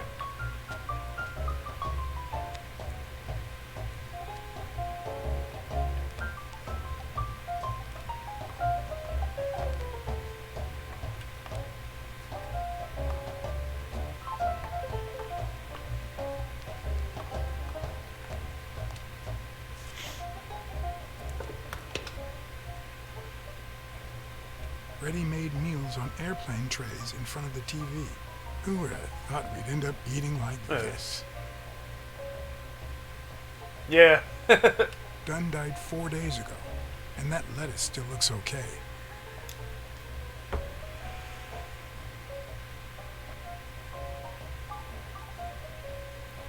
see any more in here. I think we're done with that. Turn around, turn around, turn around, turn around!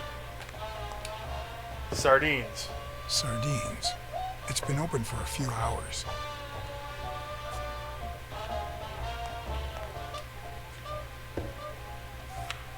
Of course. Now I see how Dunn bought the apartment he was going to share with Mary. This place has to be empty in 2 weeks for the new owners. I wonder if Sonia knows about this.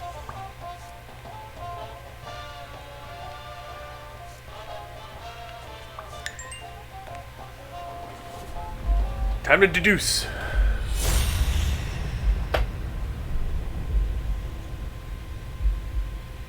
Oh.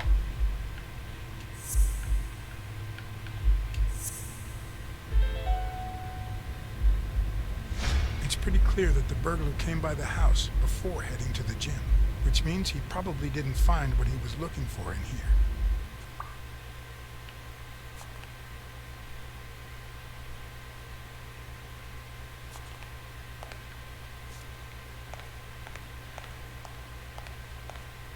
I thought there was something above.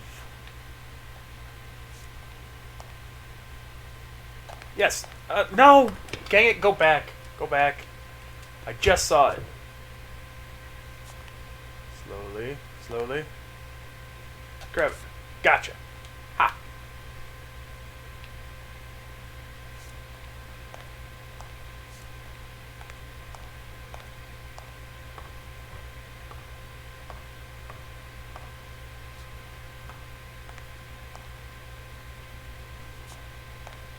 Another card. This one, the icons are at least noticeable for the most part.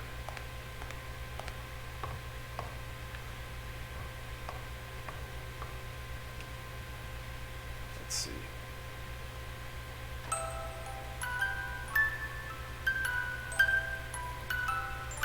Yeah. Could this be the origin of Sonia's interest in business management? Another card.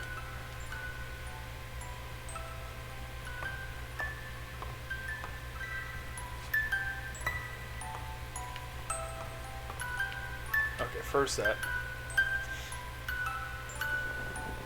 One of the very few teen idols who only got better with age.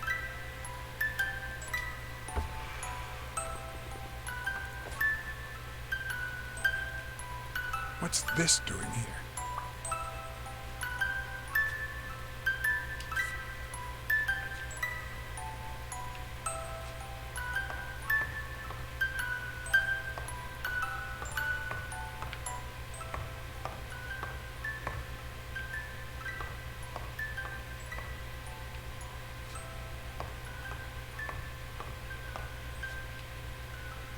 Let's see. You still looked at her every morning?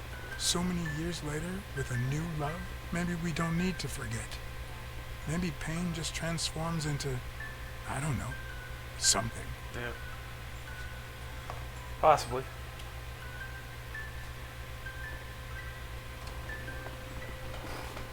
Another empty closet. Oh.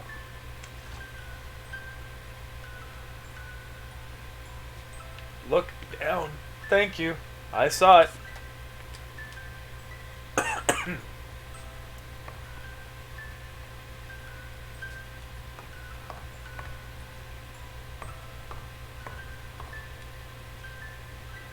Elaine. I think that was Dunn's wife's name, according to Jake.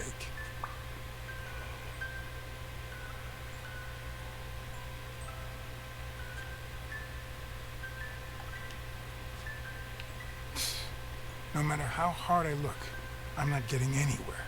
I need to talk with Sonia, and maybe with her uncle Tim. Oh, okay, I guess we're done investigating that area.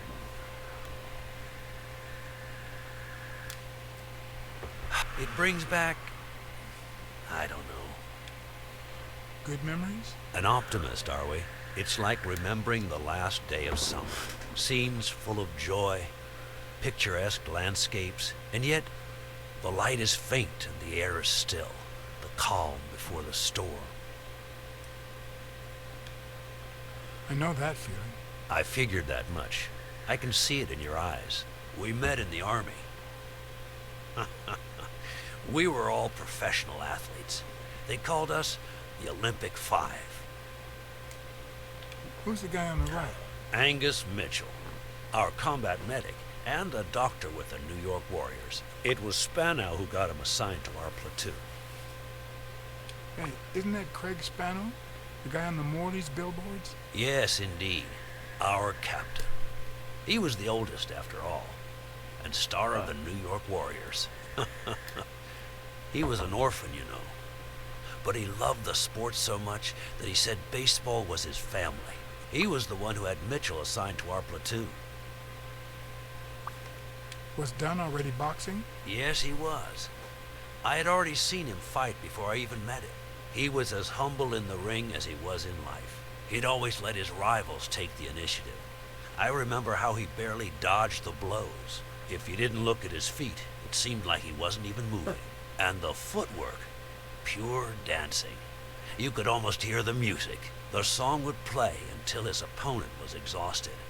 Then came the drum roll, followed by Dunn's victory by KO.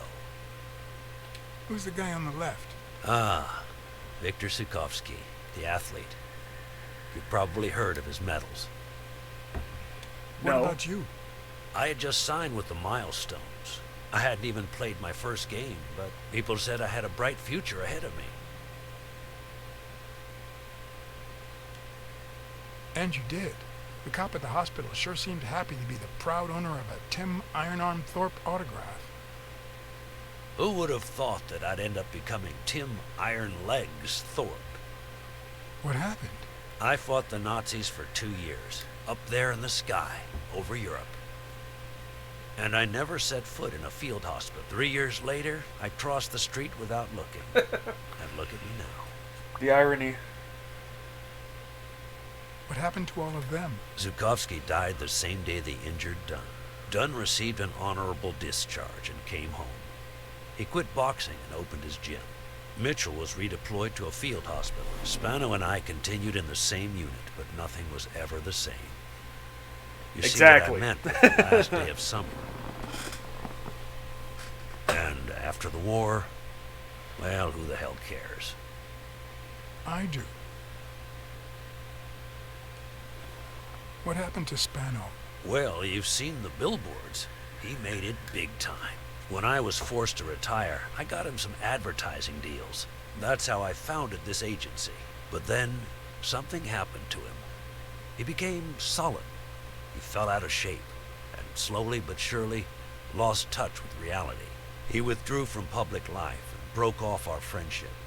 Haven't heard from him in, 3 years? And believe me, I've tried to contact him. What happened to Mitchell after the war? Mitchell? Who knows? We lost touch. I hope he's doing well. I think I saw Mitchell not too long ago, but I can't remember where. Seriously? Please try to remember. I'd love to hear from him again. I'll do my best. You think Spano might have been involved in Dunn's death? Spano? No way. He and Dunn were always... Well, Spano's changed so much that it's hard to say. Allow me to double your wage. You have to find the murderer. Maybe Dunn stayed in touch with Mitchell or Spano. Maybe even with both. But he never told me anything. Maybe so. I doubt it. But that's not the only question I've got for her. May I? Hold on. Okay, pause this. Okay, so what you've missed is actually quite a bit because the break-in at the office ended up with the murder of the new cleaning lady. And because of that, we got the keys to go into Dunn's apartment, and we investigated that, and now I'm talking to Thorpe about his involvement with Dunn and the other Olympic Five back in the war. And my wage has just been doubled, and I also placed a bet that will, if if the fight goes the right way, should benefit Sonya. So, yeah.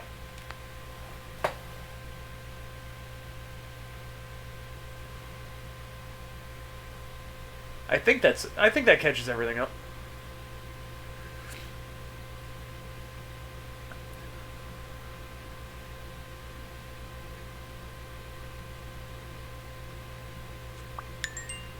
Oh, I got a new deduction. That's one thing.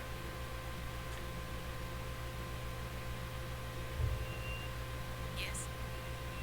Sonia, No, she's not here. Who's calling? where is she?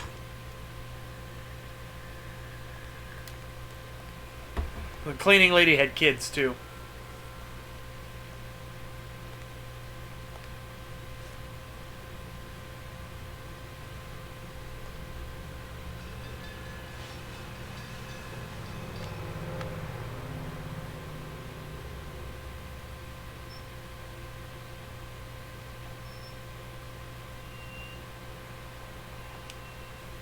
Please don't.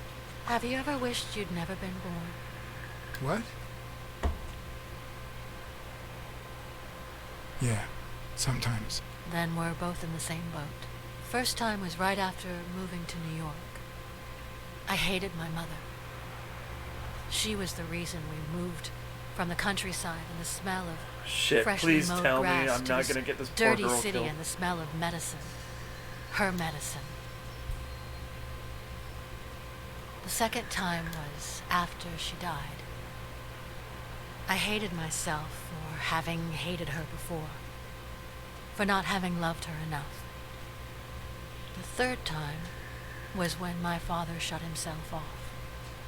I hated him for that, for abandoning me, for giving in to the booze. Now he's dead, so take a guess. You hate yourself for having hated him. Yes, but that's not the worst of it. The problem is I don't know how to live without hating him. Over the last few years, everything I've done was meant to push my father far away. To avoid being like him. To avoid making his same mistakes. Without him, I just don't know who I am. And you won't even let me hate Bobby, which might actually help me.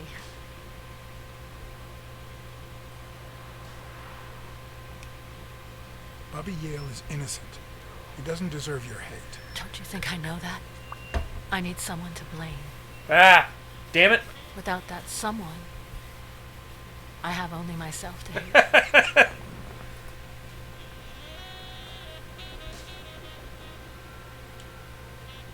I'll find the person who did this. I promise. Let me have my doubts. Although, you've already come so far. I'm sorry I haven't been a little more grateful. In any case, you shouldn't hate yourself. You are... No, you have such good qualities.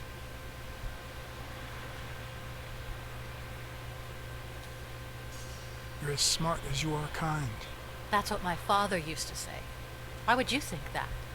You try too hard to hide the latter, but I'm a detective. Anyway, can we just drop the subject? Did you go to my father's apartment? Yes, the thief went there before coming to the gym, which leads me to believe he didn't find By what the he way, was hi, looking Pro. for. And what was he looking for? That's what I intend to find out, with your help. I found a picture taken during the war. The Olympic 5. Did you meet any of them, besides your father and uncle? Well, Uncle Tim actually isn't my uncle. No? He and my father loved each other like brothers. Did he tell you that he saved his life?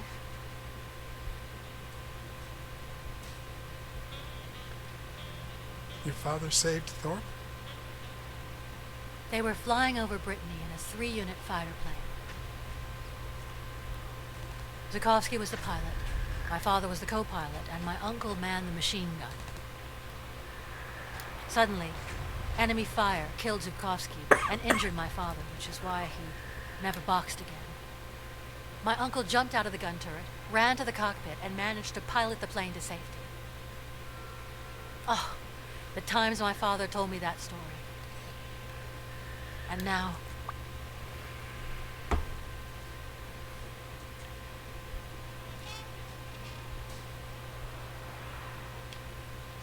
You still have your uncle. Yes, I guess you're right. Maybe he can also save me. Did you ever meet Spano? What can you tell me about him? I think I saw him once, but I was just a little girl. I think my uncle turned him into a star. It was a long time ago. I found a baseball glove with Spano's autograph in your room. Oh, I've never seen it. My father must have put it there. Although I don't remember him having a signed glove. Did you ever meet Mitchell, the doctor? Mitchell? The lizard? No, never. Why? Oh, nothing. I think I've seen him somewhere. I saw your old room. That's embarrassing. Stop, or I'll end up hating you.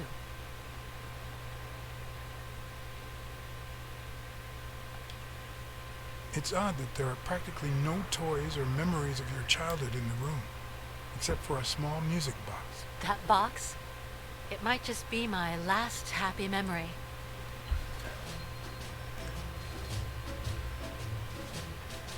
Huh.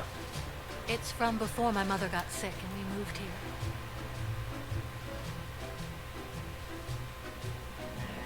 I loved reading stories about pirates. So my father drew a treasure map for me. I searched the whole house, one clue at a time. Led me to this enormous tree in the yard where Daddy had put up a tire swing. X marks the spot, so I dug to find my treasure. I loved the music it played, the ballerina, and the little secret compartment. Oh, the secrets I kept in there. I think it's the first time I heard you call your father Daddy. Really?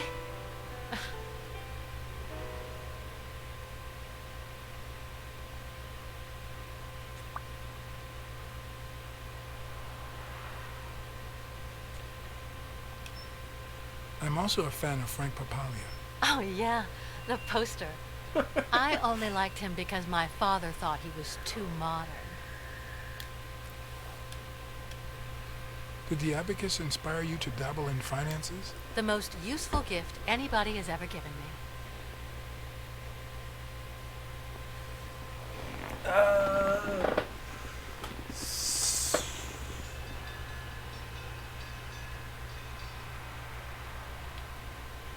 gift from your Uncle Tim?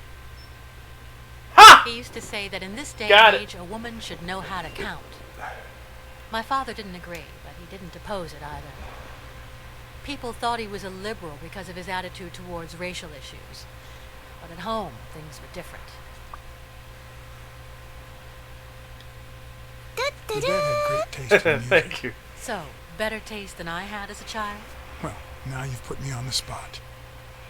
You don't know how happy that makes me.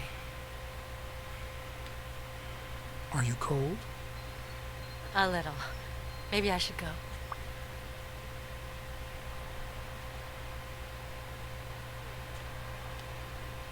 Yeah, it's getting late. Anyway.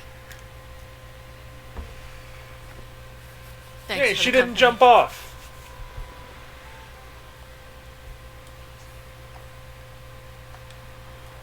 Sonia, I've been in your shoes. Trust me, it gets better. Aren't you coming? Hey, Angel. Happy birthday. I knew I was looking at a solution, but what exactly needed solving? Okay.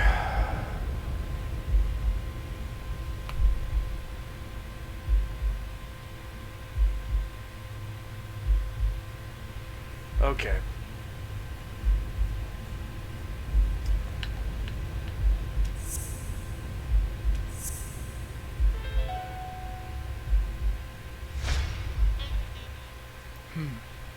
Maybe Dunn used the same hiding place once more. No, not this asshole again. I'll never understand why detectives and criminals bluster while they fight each other in the pictures. What a waste of breath, focus, and energy. Come on, come on, come on, come on, come on, come on! Jesus, no, come on.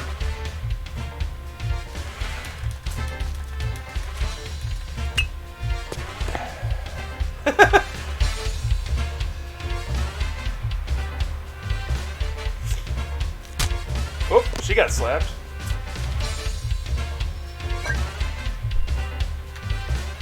It's not the lack of credibility in the screenplay that bothers me.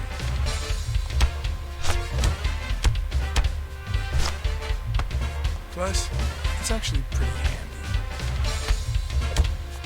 When a crook talks to you in the middle of a fight, you know you're up against a rookie.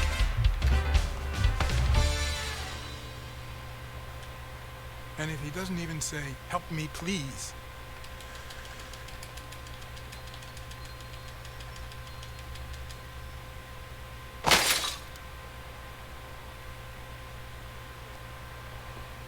seriously. I think I did that right. I don't think he's dead.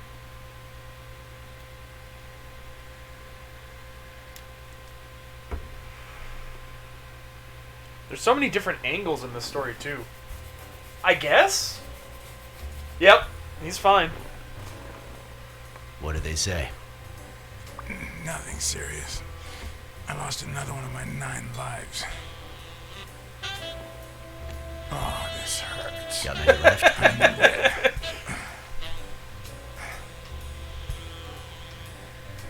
You hasn't woken up yet? Nope. We're gonna be here a while. Yeah. Vulpine, 7 letters. Vulpine? Devious? You think that's the same thing? I don't know. Sounds a bit off to me.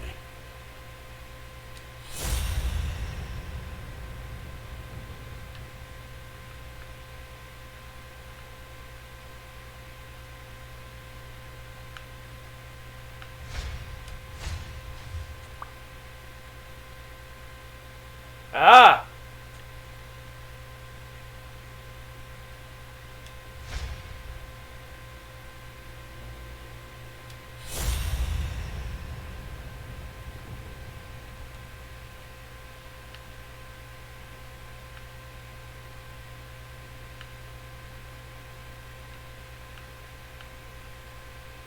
Yeah, it's just a snoot. Okay.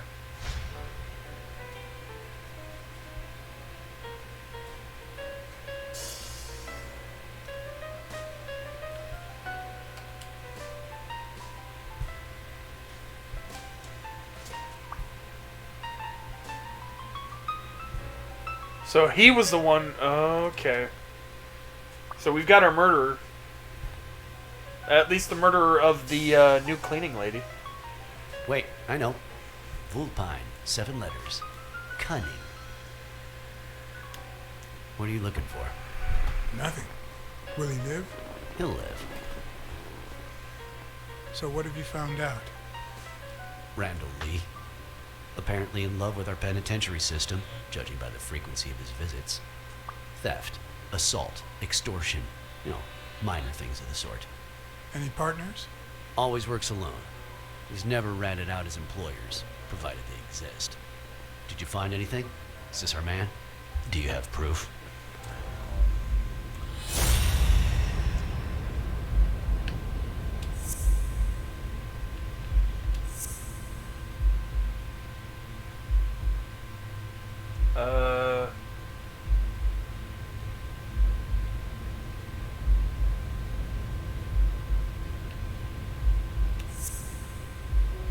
No. Okay, hold on.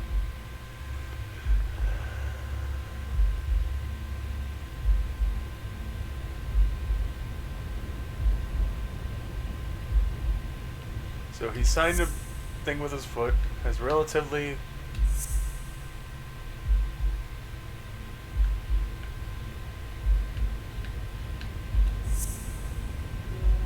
Okay. I mean, I could just do that.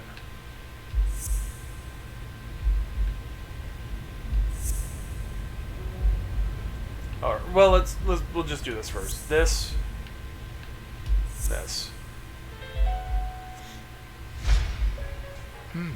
Looks like we know who tore his pants following Clarice Freeman up to the rooftop. Yep.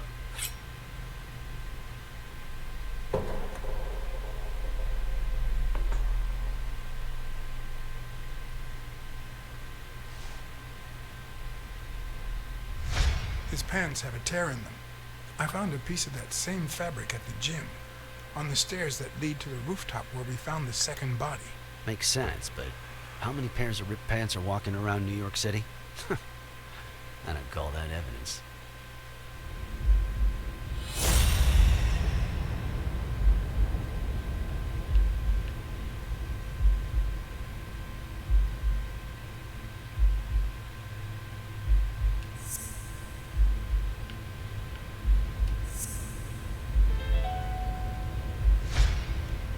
The guy who broke into the gym in Dunn's place has a thing for sardines. Did you smell his breath? Right, because there's only one sardine fanatic on this side of the Hudson. I need something more.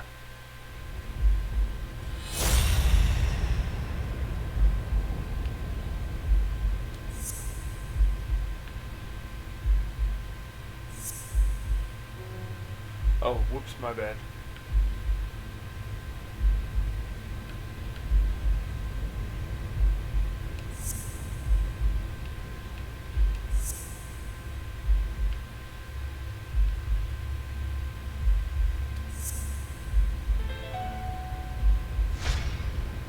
I saw footprints from those very same shoes next to both the gym murders. Unless you're telling me that shoe is a limited edition, I'm gonna need something else. Yeah. Alright, what else have we got?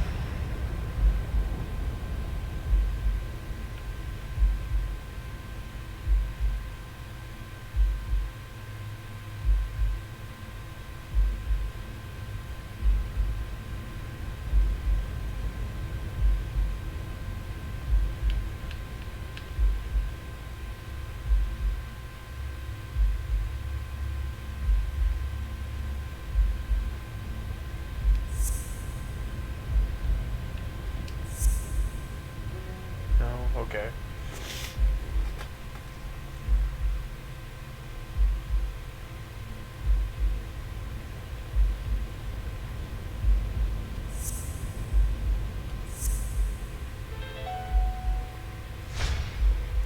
One of the thugs that attacked me the other night had a snout just like his. I'm sorry, but you can't incriminate someone based solely on species. What else you got?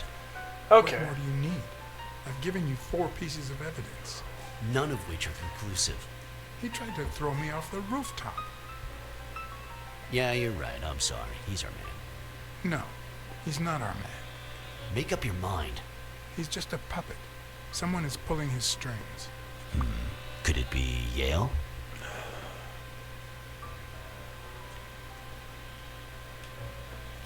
No, I'm still certain. He's innocent. By the way, was he discharged? His room is empty. They let him out yesterday. He's in police custody now. You can tell he's an athlete. Made quite the comeback. Anyone else would have taken 10 times as long. Anyway, he better be fine. You know they've ordered me to escort him to Madison Square Garden on the day of the fight. That's the first I hear of it. Quick, what do you want? Good cop or bad cop? I'm the good guy.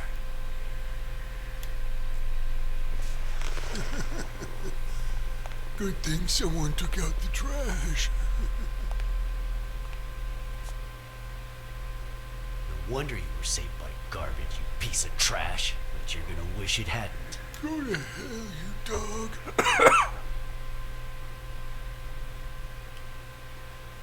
Don't pay any attention to Flatfeet, Mr. Lee.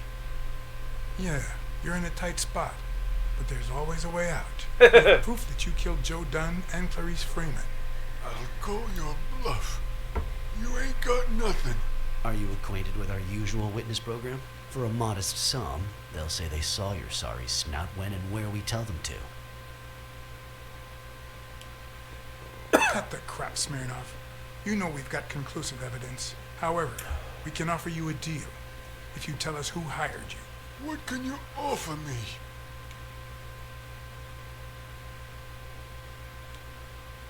How much is your life worth to you? Don't pay attention to him, Mr. Lee. We aren't vigilantes. But we can significantly reduce your sentence. You're pathetic. Ah, damn it! Is that why you never got in the police force, Blacksad? Did you fail the good cop, bad cop test? I won't say a word. And believe me, you stand to lose. Care for a piece of advice?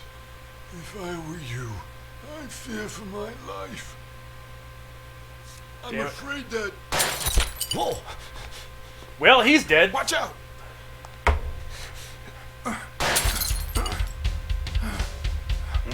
And I missed that.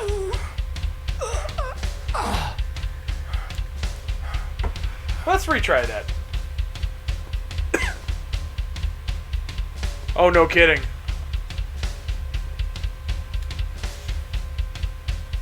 I'm afraid that... Whoa! Watch out! Damn it! Fuck!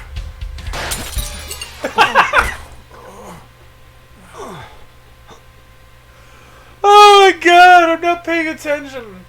Oh, Jesus. I'm afraid that... Rip times 3. Whoa!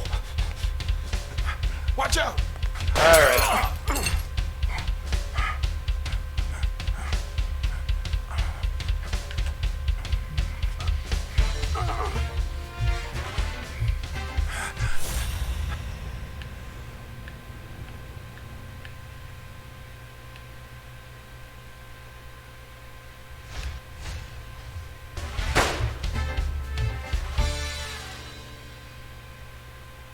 Did I get him?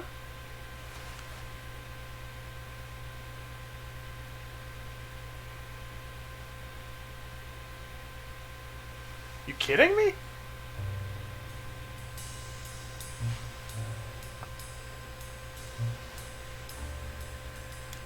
Luckily, Smirnov's wound wasn't as bad as Randall's. Unfortunately, the police found nothing on the nearby rooftops. Shit. Our best shot at finding the killer was gone, so I went back to my previous lead.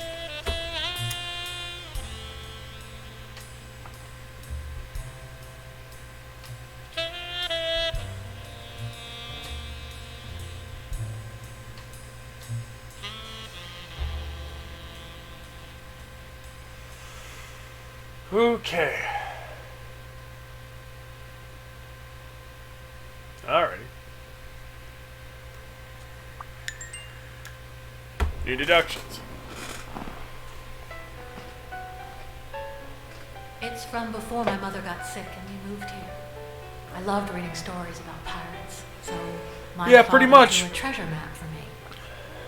I searched the whole house, one clue at a time. It led me to this enormous tree in the yard where Daddy had put up a tire swing.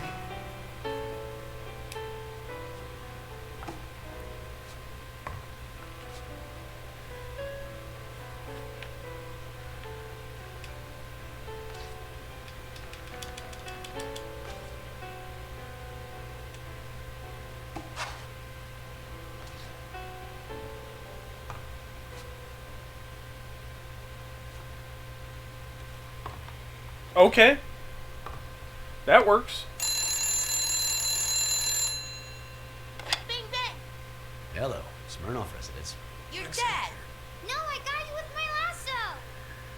Can you quiet down, kids? Dunn got killed for stirring the hornet's nest. And you confessed your crime! Kids, please. He'd been investigating athletes for months, including Helen Moore and Al Stone, among others. Dunn's notes aren't all that clear, and I'm not sure what he was after. But I'd say we're facing a widespread corruption case.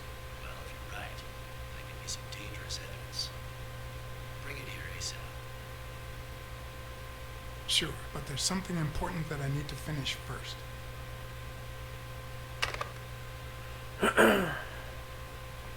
Yeah, we're just gonna leave the floor like that.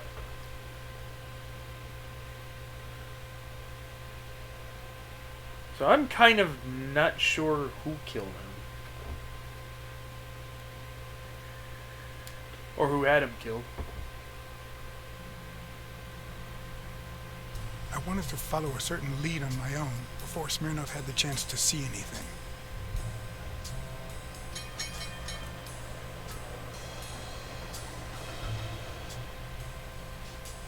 According to his notebook, Dunn had seen Craig Spano at Sam's Diner just 4 days before his death.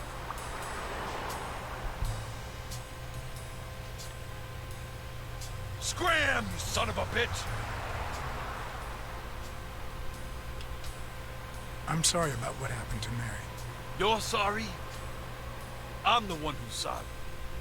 You know what it's like to run this place alone? What the hell do you care, anyway? Beat it! It might have been easier to slap the information out of him, but I decided to trust in a universal truth. Everyone is guilty of something. You don't know who I am, right? Don't know and don't care. Come on, spit it out. I'm John H. Blackmore from the Consumer Protection Office. Oh, yeah, right. There are some real freaks around here, so I have to be firm, you know? Have you eaten? Dinner's on the house. After you answer my questions. Sure, go ahead.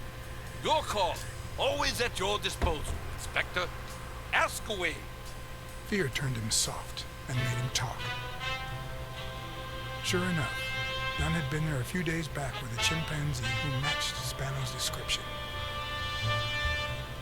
Apparently, the guy still lived with his father. Ben said he couldn't stay there a day more. For the time being, he would move into his place.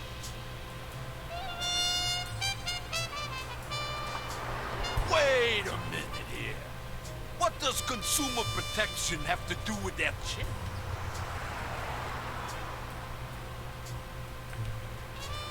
The chimp died of food poisoning. But wait, he didn't even eat. Which is even worse.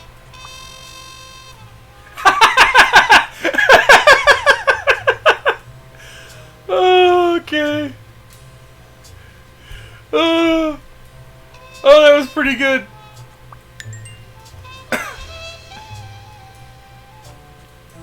You Dunn left had taken Sam Spano speechless. to his place. I wanted to believe that when Randall Lee broke into the apartment, Spano fled to his former address. But where could that be?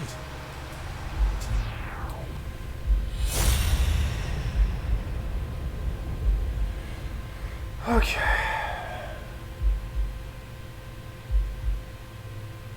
Yeah. Well, Spano is actually... Spano's the monkey. He's the chimpanzee, not the dog.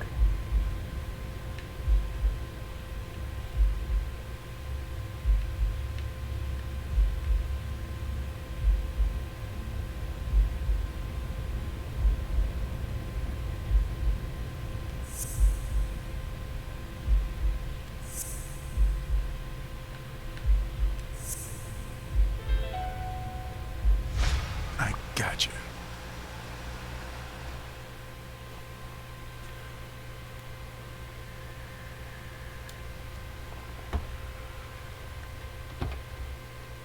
Can I, like, cut in and do the rest of the investigation stuff If that I the have in living mind? have rich and poor neighborhoods, so do the dead.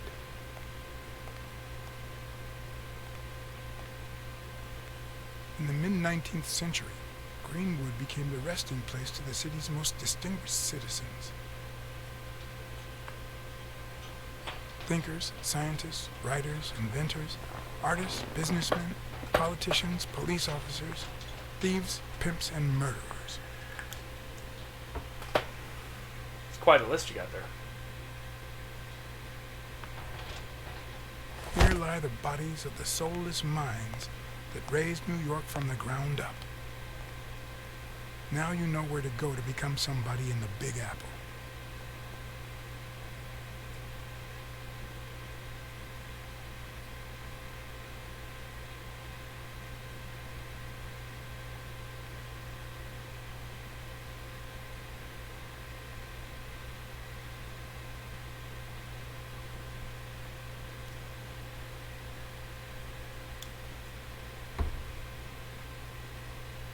Okay. Now I can walk around. But I need deductions. Okay. I guess so.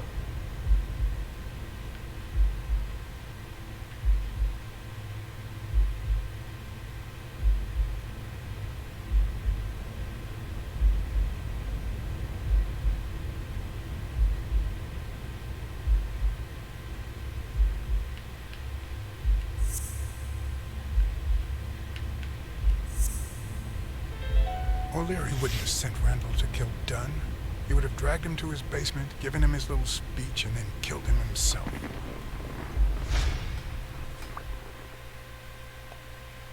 Okay, so O'Leary's off the... O'Leary's off the hook.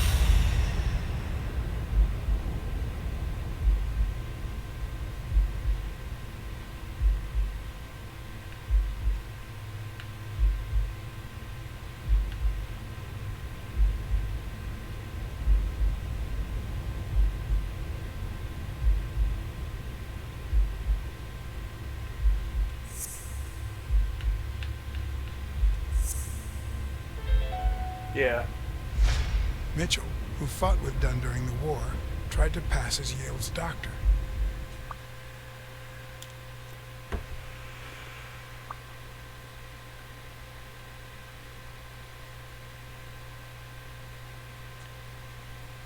Alright. But at this point, I am going to have to call it a night. Because I think I'm getting closer to the end, but not there yet. But I need to stop it for tonight because it's getting late. But anyways, we'll take a look at this real quick. See where I'm at. Ooh, I need to be better on this. The profitable case is not doing too good. I'm still pretty good in everything else, though. Alright, anyways. But yeah, no problem. I'll probably be back Wednesday for another stream. And hopefully Friday. Yeah, I'll be back on Friday as well to stream with the guys. But nonetheless, you all have a good night. And I'll talk to you later on. Peace. I'm outie.